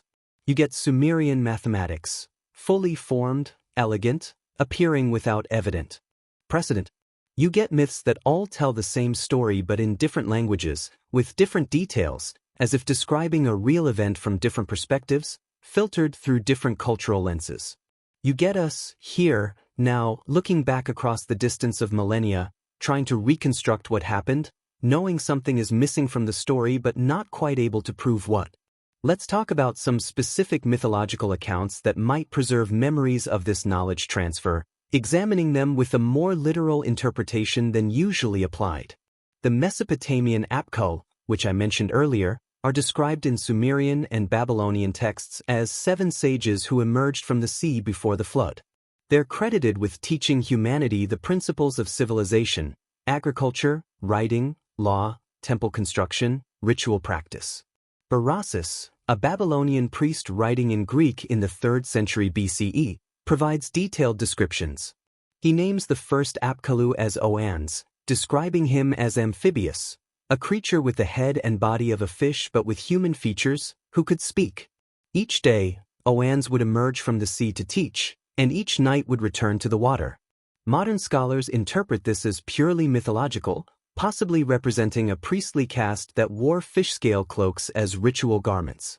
But what if Berossus, recording traditions already ancient in his time, was preserving a memory of actual contact? Not with fish people, but with maritime experts, people who spent so much time on the water, who were so associated with the sea that they were symbolically represented as fish beings. People who literally came from the sea, from drowned coastal lands, from a maritime culture that inland populations would have found foreign and strange. The detail that Oannes taught during the day and returned to the sea at night could preserve a memory of actual practice. Teachers who maintained their own separate settlements, possibly on boats or islands, keeping their distance from the populations they were instructing, not fully integrating but maintaining their distinct identity. Over time, as the literal facts faded, the symbolic representation, fish people, amphibious beings, became the story, the original literal meaning lost. The same interpretive approach can be applied to Quetzalcoatl in Mesoamerican tradition. He's described as bearded, light-skinned, arriving from the sea in the east. He teaches agriculture, particularly the cultivation of maize. He teaches calendar keeping, astronomy, writing. He establishes laws and moral codes. Then he departs, sailing away to the east, promising to return. The conventional interpretation, a mythological figure, possibly later confused with Spanish conquistadors, particularly Cortés, whose arrival was initially interpreted through the lens of the return prophecy. But elements of the Quetzalcoatl narrative predate the Spanish by thousands of years. The Olmecs, the oldest Mesoamerican civilization, already had representations of feathered serpents by 1200 BC. The Maya and later the Aztecs inherited and elaborated the tradition. What if Quetzalcoatl preserves a memory of actual contact with maritime peoples who arrived in Mesoamerica from elsewhere? Possibly from the Caribbean, possibly even from across the Pacific. The detail of maize cultivation is interesting. Maize was domesticated from Tia Sinti, a wild grass, somewhere in southern Mexico around 7000 BC. The process of domestication required sophisticated botanical knowledge and many generations of selective breeding. Tia Sinti doesn't look like it would make good food. It has small kernels and hard cases, barely worth harvesting. How did ancient Mexicans recognize its potential and execute the complex breeding program necessary to transform it into maize? The standard explanation: trial and error over many centuries. But if knowledge about plant domestication was taught, if people with experience in agriculture shared techniques with populations still primarily hunting and gathering, the process would have been faster, more intentional. The association of Quetzalcoatl with maize, with the gift of agriculture, might preserve the memory of this teaching. In Polynesian tradition, the demigod Maui is credited with fishing up islands, capturing the sun, discovering fire, and teaching various skills. He's a trickster figure, clever and resourceful, and his stories are told across the Pacific with variations. Maui's exploits, particularly fishing up islands, might preserve memories of actual exploration and settlement. Polynesian navigators accomplished some of the most impressive feats of maritime exploration in human history, settling islands across the Pacific using sophisticated navigation techniques based on stars, waves, winds, and bird behavior. These navigation techniques were knowledge, teachable, transmissible. Where did they originate? The conventional answer is that they developed over time as Polynesians expanded through the Pacific. But what if some of the fundamental principles were inherited from older maritime traditions, taught by people who had been sailing for thousands of years before Polynesian expansion? The stories of Maui, of gods and heroes who teach navigation and exploration, might be the mythological encoding of that knowledge transfer.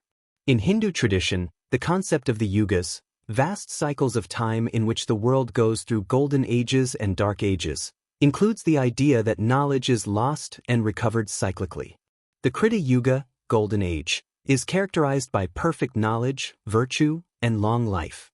With each successive age, Trita, Dvapara, and finally Kali Yuga, the current age, knowledge diminishes, lifespans shorten, and humanity degrades. This cyclical view of history, with periodic destructions and rebuilding, appears in other traditions as well: the Hopi's multiple worlds, the Aztec suns, the Greek ages of gold, silver, bronze, and iron. What if these aren't just philosophical concepts but cultural memories of actual cycles? Of civilizations that rose, fell, and were partially rebuilt? Of knowledge that was lost and then slowly recovered? The environmental data supports the possibility of repeated disruptions. Climate in the Holocene has not been stable. The 8.2 kilo-year event, around 6200 BC, was a sudden cooling episode that lasted centuries, caused by the catastrophic drainage of glacial Lake Agassiz. The 4.2 kilo-year event, around 2200 BCE, was a severe drought that contributed to the collapse of multiple Bronze Age civilizations from Mesopotamia to Egypt to the Indus Valley. Each of these events would have disrupted emerging civilizations, causing population losses, migrations, collapses of complex societies. Knowledge would have been lost. Survivors would have had to rebuild with whatever fragments they preserved. The mythological concept of recurring ages, of knowledge lost and recovered, might be humanity's way of remembering this pattern, of recognizing that our trajectory isn't simply upward but cyclical, with progress and regress alternating. Now let's consider the physical evidence of potential contact and knowledge transfer in the form of shared technologies and design principles that appear in geographically separated cultures. Maritime technology is one obvious area. The construction of ocean-going vessels capable of long-distance travel requires sophisticated knowledge, understanding of hydrodynamics, materials engineering, navigation, sail design, and hull construction. Evidence of early maritime capability exists.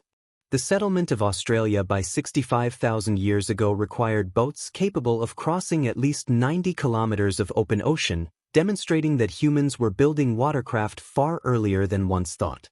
The settlement of islands in the Mediterranean and Southeast Asia during the Paleolithic similarly requires maritime technology.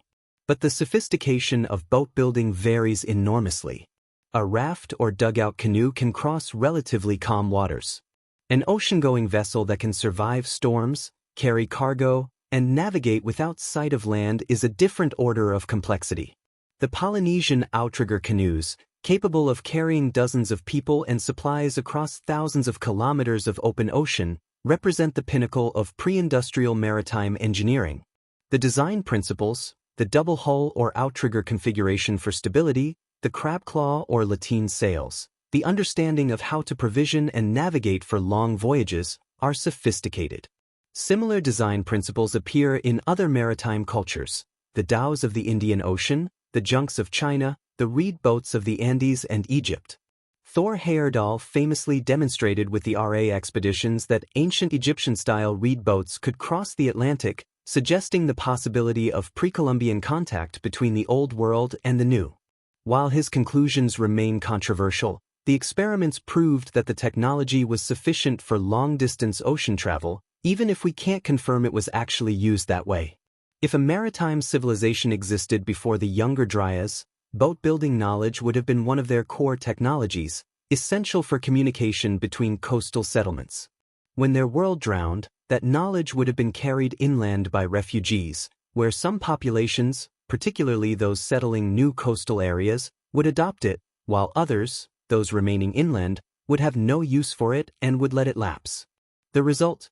Pockets of sophisticated maritime knowledge appearing around the world, sometimes in cultures that don't seem to have had time to develop such sophistication locally, and often with surprisingly similar design principles despite geographic separation.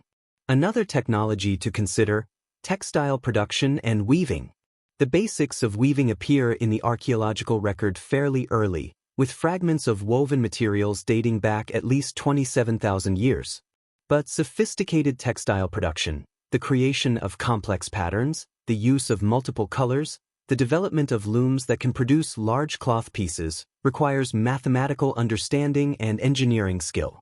The invention of the loom is a significant technological achievement, requiring the understanding of tensioning, of how to maintain even spacing, of how to manipulate warp and weft threads to create patterns.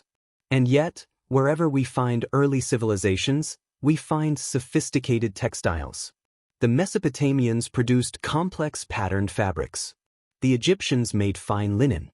The Indus Valley Civilization created dyed textiles with standardized measurements. The Peruvians produced some of the most sophisticated textiles in the ancient world, with complex patterns, multiple colors, and techniques like tapestry weaving that rival anything from the Old World. How did these separated cultures all develop similar textile technologies? Convergent evolution is possible. Weaving is a logical solution to the problem of making cloth. But the similarities in loom design, in certain patterns and techniques, are striking. If textile knowledge was among the technologies shared by a precursor civilization, it would make sense that it would spread widely. Textiles are essential in most climates, immediately useful, and the technology is teachable. A population learning to weave would quickly adopt and adapt the techniques, integrating them into their own cultural context. Metallurgy presents a different pattern. The smelting of copper, bronze, and iron appears at different times in different regions, but the underlying principles are the same: the application of high heat to specific ores in controlled conditions to extract metal. This is not obvious knowledge. The ores don't look like metal. The process requires temperatures beyond what normal fires produce, necessitating the development of furnaces, bellows, and understanding of chemical reactions that aren't visible or intuitive. Yet metallurgy appears in Mesopotamia, Egypt, the Indus Valley, China, Southeast Asia, Mesoamerica, and South America, often with surprisingly similar techniques despite apparent independence.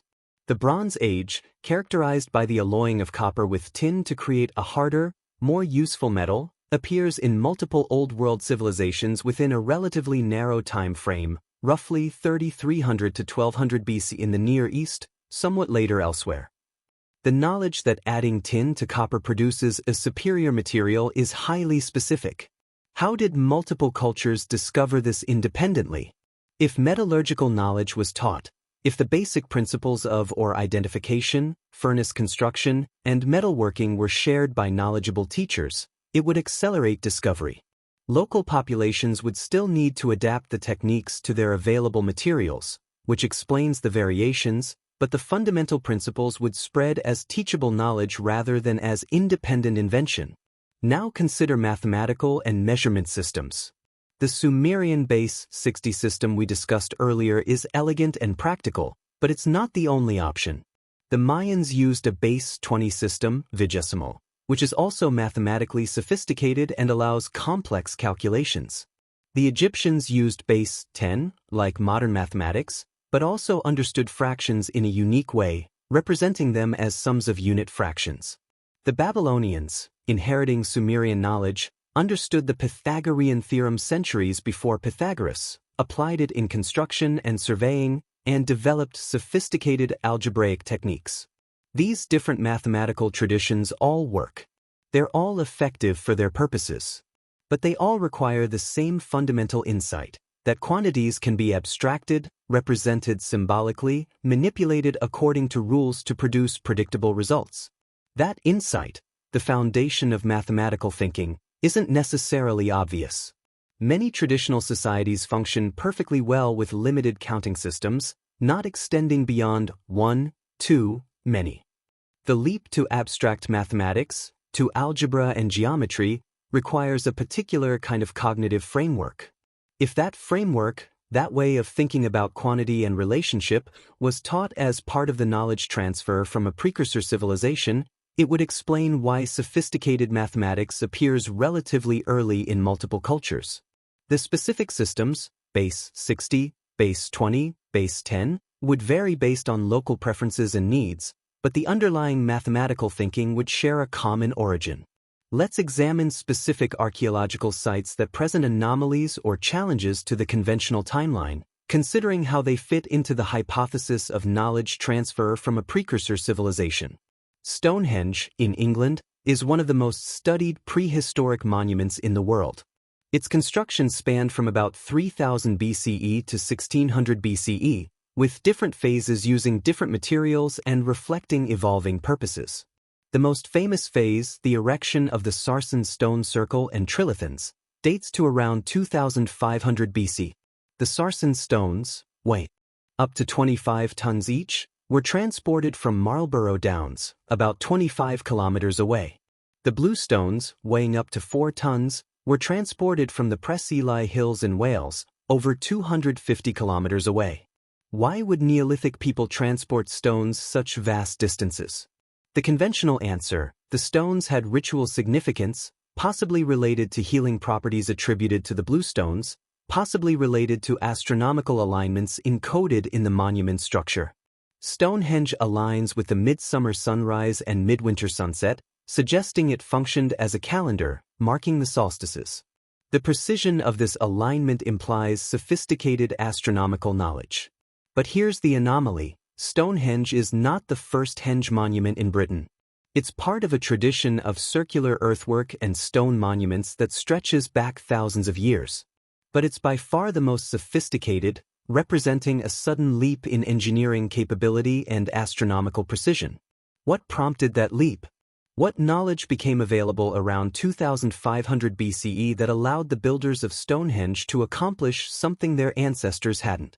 If we apply the knowledge transfer hypothesis, one possibility is that around this time, ideas and techniques were spreading across Europe from elsewhere, possibly from the Mediterranean region where similar megalithic traditions existed, possibly from even older sources that were influencing multiple regions.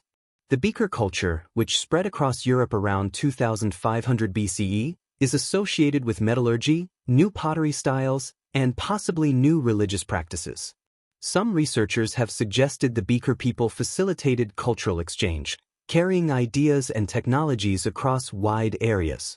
If the beaker expansion included the transmission of astronomical and architectural knowledge from older sources, It would explain the sudden sophistication of Stonehenge's final phases. Newgrange, in Ireland, predates Stonehenge by centuries. Built around 3200 BCE, it's a passage tomb constructed so that the rising sun on the winter solstice illuminates the inner chamber through a precisely positioned roof box. The alignment is accurate to within a few minutes of arc, demonstrating that the builders understood the sun's motion, could predict the solstice, and possessed surveying skills to orient the structure correctly. Newgrange is older than the pyramids, older than Stonehenge's major phases, contemporary with the earliest phases of Mesopotamian urbanism. Yet it displays architectural sophistication that we don't usually associate with Neolithic Europe. Corbelled roofing that has remained watertight for 5,000 years, decorated curbstones with complex spiral patterns, astronomical alignment requiring precise planning. How did Neolithic Irish people acquire this knowledge? The conventional answer: through long observation of the sky, through trial and error in construction techniques, through gradual cultural development. But the spiral motifs on Newgrange's stones are strikingly similar to spiral motifs found in Neolithic sites across Europe, in Malta, in Iberia, in the Mediterranean. The design isn't unique to Ireland. It's part of a wider symbolic language that was shared across a vast area. If that symbolic language and the associated astronomical knowledge were being transmitted through networks of contact, possibly influenced by older traditions moving up from the Mediterranean or from Atlantic coastal populations, it would explain both the sophistication and the shared motifs. The megalithic temples of Malta, dating from 3600 to 2500 BCE, are among the oldest freestanding structures in the world.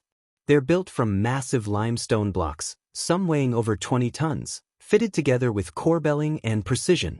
The temples feature complex multi-room layouts, decorated with spiral carvings and astronomical alignments. Malta is a small island. Where did its Neolithic population acquire the knowledge to build such structures? There's no evidence of a long developmental sequence on the island. The temples appear relatively suddenly in the archaeological record, already sophisticated. The island's location in the central Mediterranean placed it at a crossroads of maritime trade routes. If knowledge was being transmitted by seafaring peoples, Malta would have been an ideal location for contact, for the exchange of ideas, for the teaching of architectural and astronomical principles. The abrupt end of the temple-building culture around 2500 BCE, possibly due to environmental stress or invasion, suggests how fragile knowledge transmission can be. The temples remained, but the knowledge of how to build them was lost, not recovered by later populations on the island. Moving to South America, Tiwanaku and Pumapunku in Bolivia. The Tiwanaku culture flourished from approximately 500 CE to 1000 CE, but the site itself shows evidence of much earlier occupation. Some researchers, analyzing the architecture and astronomical alignments, have argued that portions of the site were constructed during different climate periods, possibly much earlier than the Tiwanaku culture's historical phase. Pumapunku, in particular, displays stonework that seems incongruous with the supposed technological capabilities of the Tiwanaku people. Andesite blocks, one of the hardest stones, are cut with perfectly smooth surfaces, right angles precise to fractions of a degree, and complex interlocking shapes that suggest modular construction. The blocks feature H-shaped grooves, as if they were designed to be joined with metal clamps, though no evidence of such clamps has been found. The precision suggests the use of advanced tools and measurement techniques. The conventional explanation: the Tiwanaku possessed bronze tools and considerable skill. The precision was achieved through patient grinding and polishing using sand and water, not through advanced machinery. That's certainly possible. But the degree of precision, particularly in some of the more complex blocks, pushes the boundaries of what we'd expect from the available technology. If Pumapunku incorporates knowledge from older sources, if the Tiwanaku were themselves rebuilding or modifying structures that were already ancient, using techniques taught by predecessors, the sophistication becomes more understandable. There's also the puzzle of Tiwanaku's location at 3,800 meters above sea level near Lake Titicaca. Why build a major ceremonial center at such altitude, where agriculture is difficult and the climate is harsh? One proposal: Tiwanaku's location reflects a time when the region's climate was different, wetter and more temperate, making agriculture more viable at high altitude. That would push some of the site's origins back to a much earlier period, possibly pre-Younger Dryas or early Holocene when Andean climate patterns were different. The Nazca lines present their own set of mysteries. These geoglyphs, etched into the Peruvian desert, date from approximately 500 BCE to 500 CE. They include geometric shapes, straight lines, spirals, triangles, and animal figures. A monkey, a spider, a condor, a hummingbird, a whale. Many of the figures are enormous, only recognizable from the air at altitudes of several hundred meters. Why would a pre-Columbian culture create art meant to be viewed from a vantage point they couldn't reach? Various theories have been proposed. The lines are ceremonial pathways, meant to be walked in ritual procession, not viewed from above. They relate to water cult practices with the lines pointing toward underground water. Sources or mountain peaks associated with rain. They function as an astronomical calendar, with certain lines aligning to the rising and setting positions of important stars. They served as a form of prayer or communication with sky gods, meant to be viewed by deities even if not by humans. All of these explanations have merit and supporting evidence. The lines clearly had ritual significance for the Nazca culture. They're associated with pottery offerings, and the effort required to create them speaks to their importance.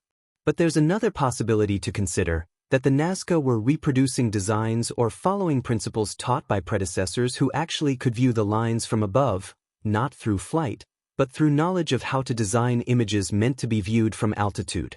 If you possess surveying knowledge, understanding of perspective, and mathematical ability, you can design a figure that will be recognizable from above even while standing on the ground. You set out a grid system, use sighting lines and markers, plan the proportions mathematically, and create the image working from a carefully prepared plan.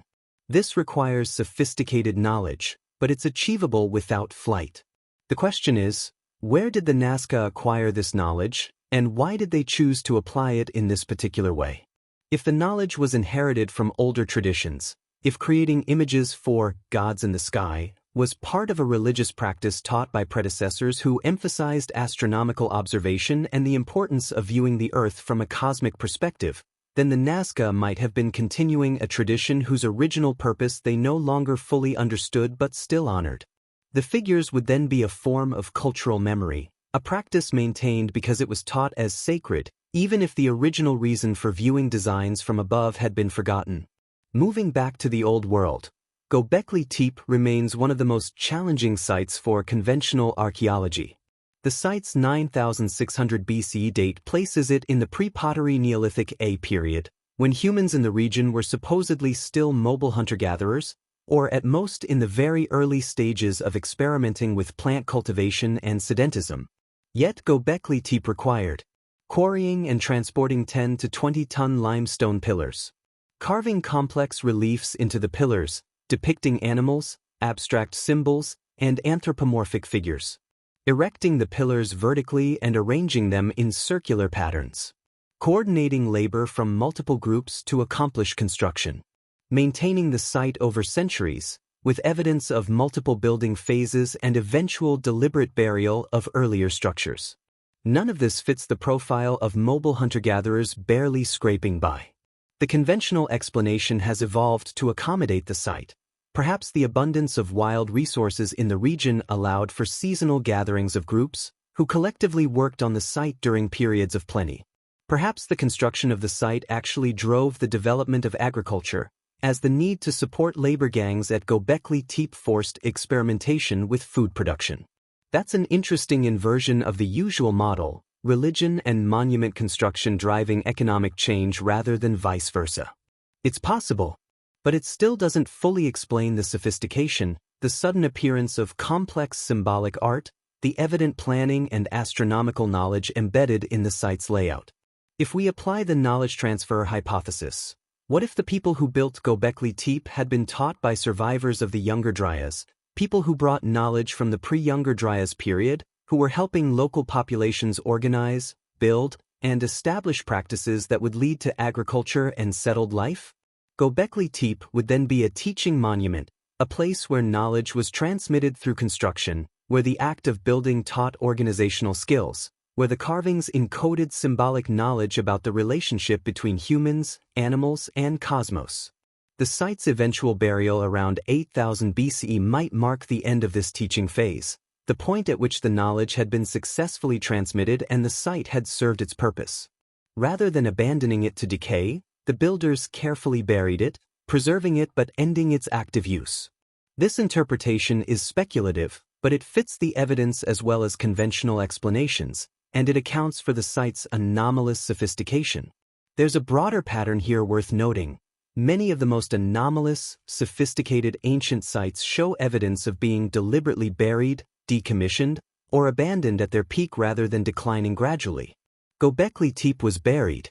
The megaliths of Malta ceased to be built suddenly. The Nazca lines, having been created over centuries, were suddenly abandoned. Teotihuacan in Mexico was mysteriously abandoned at the height of its power around 550 CE, with evidence of ritual burning of major structures. Why would cultures abandon or bury their most sacred sites while they were still fully functional? One possibility: the sites had fulfilled their purpose. If they were teaching monuments, once the knowledge was transmitted, they were no longer needed. Burying them or walking away wasn't abandonment, it was completion. This would suggest a different way of thinking about monuments than our modern mindset assumes. We build to last, to leave permanent marks on the landscape, to be remembered. But perhaps some ancient structures were built with an understanding that knowledge, not stone, is what truly lasts. The stones were tools for teaching, and once the lesson was learned, the tool could be set aside. Let's return to the myths and see if we can extract more specific information that might point to the nature and location of the hypothetical precursor civilization. Many flood myths contain specific geographic details that are often dismissed as mythological flourishes but might preserve actual information. Plato's account of Atlantis, recorded in the dialogues Timaeus and Critias, circa 360 BCE, describes a sophisticated island civilization located beyond the Pillars of Hercules, the Strait of Gibraltar, in the Atlantic Ocean.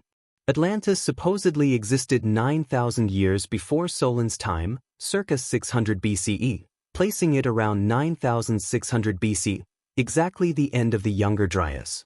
The account describes Atlantis as a maritime power, technologically advanced, with a system of circular canals, monumental architecture, and a hierarchical society. It supposedly conquered much of the Mediterranean before being defeated by ancient Athens, then sank into the sea in a single day and night due to earthquakes and floods. Most scholars consider Atlantis a philosophical invention by Plato, a rhetorical device for exploring ideas about ideal societies and their corruption. The timing, the dramatic destruction, the lack of any other historical reference to such a civilization, all suggest fiction rather than history. But what if Plato was working from a real tradition, preserved in Egyptian sources? He claims the story came from Egyptian priests, and elaborated it for his philosophical purposes.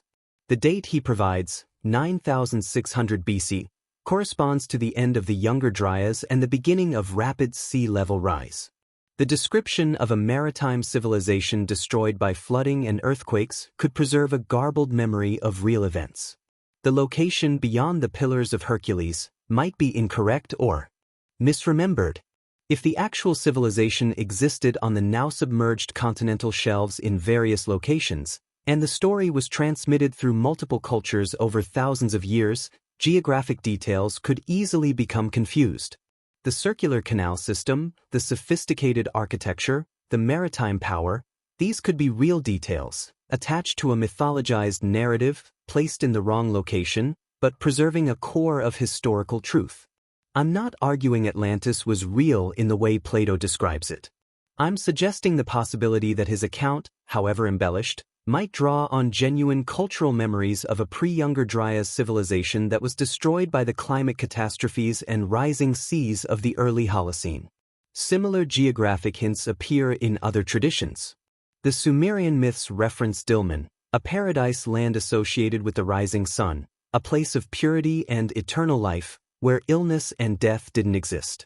Dilmun is usually identified with Bahrain or the eastern Arabian coast. But older versions of the myths suggest Dilmun was more distant, harder to reach, possibly submerged or lost.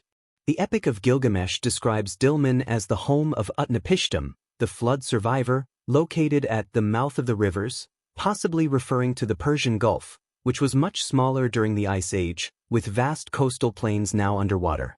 If Dilmun represents a memory of prosperous settlements on the now submerged Persian Gulf floor, the mythological paradise becomes a historical reference. A place that was indeed more fertile, more comfortable, now lost beneath the waves, remembered as a golden age. Hindu and Buddhist traditions speak of Kumari Kandam or Lemuria, a lost continent supposedly existing south of India, which sank beneath the Indian Ocean. While most scholars consider this a modern myth or misinterpretation of older texts, Tamil literature contains references to sangams, literary academies, in ancient cities that were lost to the sea. Could this preserve a memory of settlements on the Sunda Shelf, the now submerged landmass connecting India, Southeast Asia, and Indonesia? During the Ice Age, this area, called Sundaland, would have been dry land, potentially a prime location for human settlement with its tropical climate and abundant resources. When sea levels rose, Sundaland flooded, creating the islands of Indonesia, separating Sri Lanka from India, transforming the landscape completely. Any civilizations that existed there would have been drowned, their populations forced to migrate to higher ground. Exactly the diaspora pattern we've been discussing. Aboriginal Australian oral traditions contain detailed accounts of land that is now underwater, coastlines that have since flooded, specific geographic features now submerged. Some of these stories, when analyzed by geologists, correspond accurately to sea level changes that occurred 7,000 to 12,000 years ago. Patrick Nunn and Nicholas Reed have studied these traditions, finding that Aboriginal stories from various parts of Australia describe the flooding of areas that we know, from geological evidence, were above water during the Ice Age and flooded as sea levels rose. This demonstrates that oral tradition can preserve accurate information across astonishing time depths, 10,000 years of memory, passed voice to voice, generation to generation. If Aboriginal Australians preserved accurate geographic memories for 10,000 years, why shouldn't we take seriously the possibility that other cultures also preserved memories of pre-Holocene geography, events, and peoples in their myths? The Chinese tradition includes references to a great flood during the reign of Emperor Yao, around 2300 BC in traditional chronology. The flood was eventually controlled by Yu the Great, who dredged rivers and created channels to manage the water, founding the Xia dynasty. While this is much later than the end of the Younger Dryas, it might preserve memories of one of the later climate disruptions, possibly the 4.2 kilo-year event around 2200 BC, blended with older flood traditions from deeper time. The interesting detail is Yu's role. He's a culture hero who brings order from chaos, who teaches water management, who establishes civilization. The pattern recurs: a catastrophe, followed by a teacher figure who brings knowledge, who helps survivors rebuild. Native American traditions across both continents contain emergence myths, describing how people came into the current world from a previous world that was destroyed. The Hopi describe multiple previous worlds, each destroyed by different catastrophes. The Navajo describe emerging from lower worlds through a reed, arriving in this world after floods and disasters. The Iroquois tradition speaks of Sky Woman, who fell from the sky world to land on Turtle's back, creating the earth. Her descendants became the first humans in this world. These aren't literal histories in the way we understand the term. They're mythologized, symbolic, expressing cosmological and spiritual truths. But they consistently describe a transition from a previous world or age into the current one, with catastrophe and transformation as the mechanism. If we interpret previous world as previous climate age, the myths map onto geological reality. The world before the Younger Dryas was different. Different coastlines, different climate, different distribution of human populations. The Younger Dryas and its end was a catastrophic transformation. The world after was new, changed, requiring adaptation and rebuilding. The myths preserve this pattern, even if the specific details are mythologized beyond literal interpretation. Now let's address the most challenging question. If this precursor civilization existed, if they possessed sophisticated knowledge, why didn't they have writing? Why didn't they leave unambiguous texts that would prove their existence? Writing is a relatively late invention in the archaeological record. The earliest undisputed writing systems date to around 3200 BC, Sumerian cuneiform in Mesopotamia and Egyptian hieroglyphs. Proto-writing systems, symbolic marks that might represent early attempts at writing, appear somewhat earlier, but true writing, capable of representing full language, dates to the Bronze Age. That's 6,000 years later than Göbekli Tepe. 8,000 years after the end of the Younger Dryas. If sophisticated civilization existed before the Younger Dryas, why didn't they write? Several possible answers. First, they might have, but if they wrote on perishable materials, bark, leather, wood, papyrus-like fibers, nothing would survive 12,000 years except in the most extraordinary preservation conditions. The Dead Sea Scrolls, preserved in the dry desert environment, date to only 2,000 years ago. The oldest surviving papyrus fragments from Egypt are about 4,500 years old, from a time when Egyptian culture was already literate for centuries. If the precursor civilization used perishable writing materials and their settlements are now underwater, drowned 11,000 years ago, we would never find their texts. They're gone, dissolved, decayed, leaving no trace. Second, they might not have developed phonetic writing. The leap from symbolic representation to phonetic writing, where symbols represent sounds that can encode any word in a language, is conceptually difficult. Many sophisticated cultures managed complex economies and societies using accounting systems, pictographic symbols, and memory aids without developing full phonetic writing. The Inca Empire, one of the largest empires in the world, never developed writing. They used quipu, knotted cords, to record information, a system sophisticated enough to manage a complex bureaucracy across thousands of miles.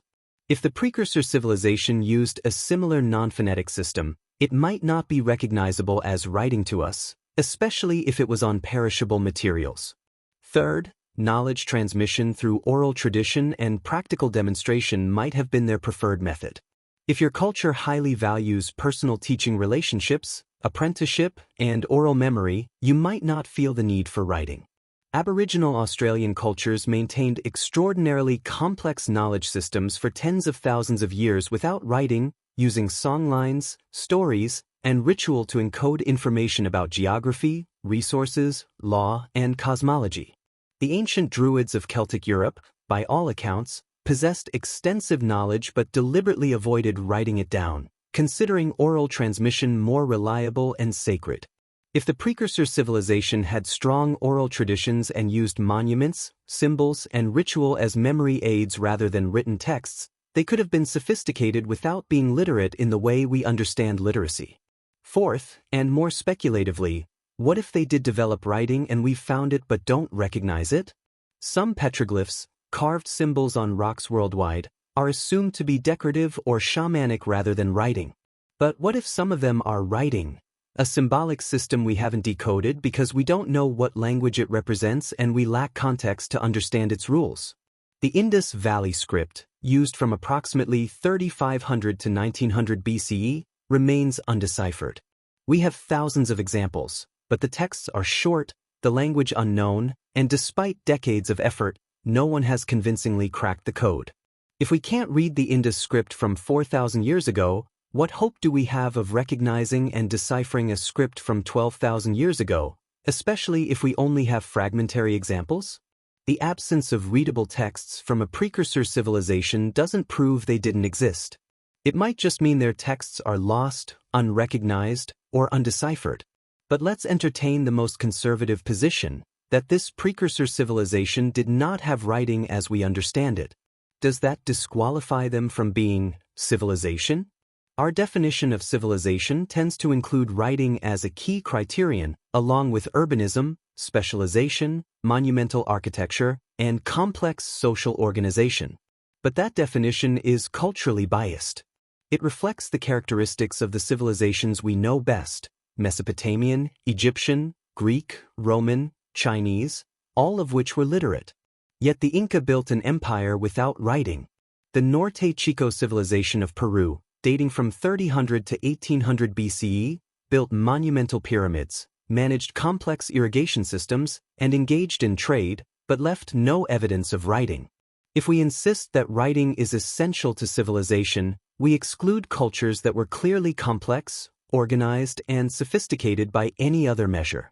So let's use a broader definition: civilization as a culture that has transcended immediate subsistence concerns, developed specialization, created lasting structures, accumulated and transmitted knowledge across generations, and organized labor for collective projects. By that definition, a pre-Younger Dryas culture that built boats, navigated by stars, constructed fish weirs and aquaculture systems, developed sophisticated tool-making techniques, and created art and ritual practices would qualify as civilized, even without writing. They would be the civilization we're looking for, sophisticated enough to teach, to share knowledge, to influence the scattered populations they encountered after their world drowned. And they would leave exactly the kind of trace we see: myths, shared technologies, sudden appearances of knowledge, monuments that encode astronomical understanding, genetic admixture, and an archaeological record that hints at sophistication appearing too early. So where should we look for more definitive evidence? The answer: underwater. Specifically on the continental shelves in regions that would have been prime habitation zones 15,000 to 12,000 years ago.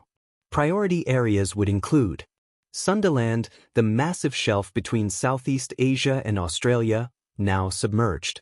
This would have been a vast, resource-rich area with tropical climate, ideal for human settlement. It's connected to the myths of lost lands in Hindu and Southeast Asian traditions. The Persian Gulf, almost entirely dry land during the Ice Age, with major rivers running through it. The Tigris, Euphrates, and other rivers would have created a fertile valley where the Gulf now lies. Any settlements there would be under meters of sediment and water. This connects to the Sumerian Dilmun myths. The Black Sea. Evidence suggests the Black Sea flooded catastrophically around 5,600 BCE when the Mediterranean breached the Bosporus, turning a freshwater lake into a saltwater sea. While this is later than the Younger Dryas, it might have flooded areas with existing settlements. The flooding of the Black Sea has been proposed as a source for flood myths in the region. The North Sea and Doggerland, the plain connecting Britain to Europe, rich in resources, inhabited by Mesolithic peoples. Doggerland flooded gradually as sea levels rose, with some evidence of settlements in what is now the North Sea floor. The Grand Banks off Newfoundland, parts of this area were above water during the Ice Age. Some researchers have speculated about pre-Clovis settlements in this region. The Bahama Banks, extensive shallow water that was dry land during the Ice Age, potentially habitable. The Bimini Road and other underwater anomalies in the area are controversial but suggestive. Systematic survey of these areas, using advanced sonar, submersibles, and core sampling, might reveal evidence of human habitation, structures, tools, or other artifacts that would shift our understanding of when and where sophisticated cultures developed. Such research is expensive and time-consuming, but it's feasible with current technology. What's lacking is institutional will and funding, largely because the orthodox timeline doesn't predict finding anything significant, so there's no perceived reason to look. But paradigms can shift. Göbekli Tepe shifted paradigms. The discovery of the Denisovans shifted paradigms.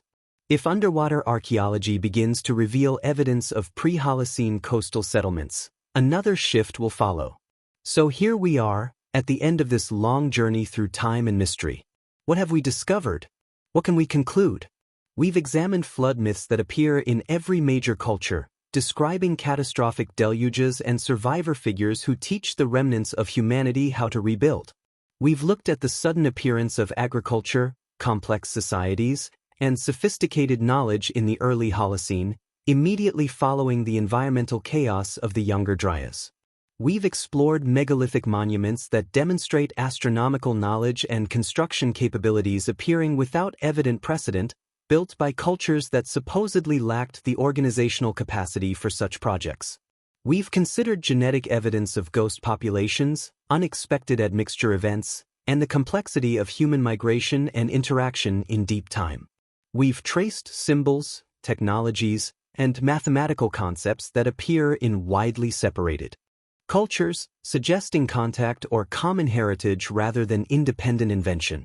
We've mapped the submerged coastlines, the drowned land masses, the 27 million square kilometers of land now underwater that we've barely explored.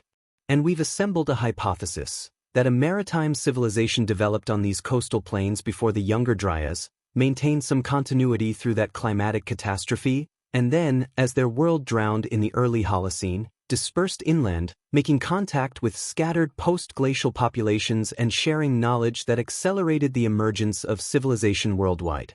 This hypothesis is not proven. It may never be proven without direct archaeological evidence from underwater sites. But it's consistent with the available data, and it explains patterns that are difficult to account for through conventional models of independent invention and linear cultural development. More importantly, this hypothesis restores a sense of depth to human history. It suggests we are not children, fumbling our way toward civilization in just a few thousand years.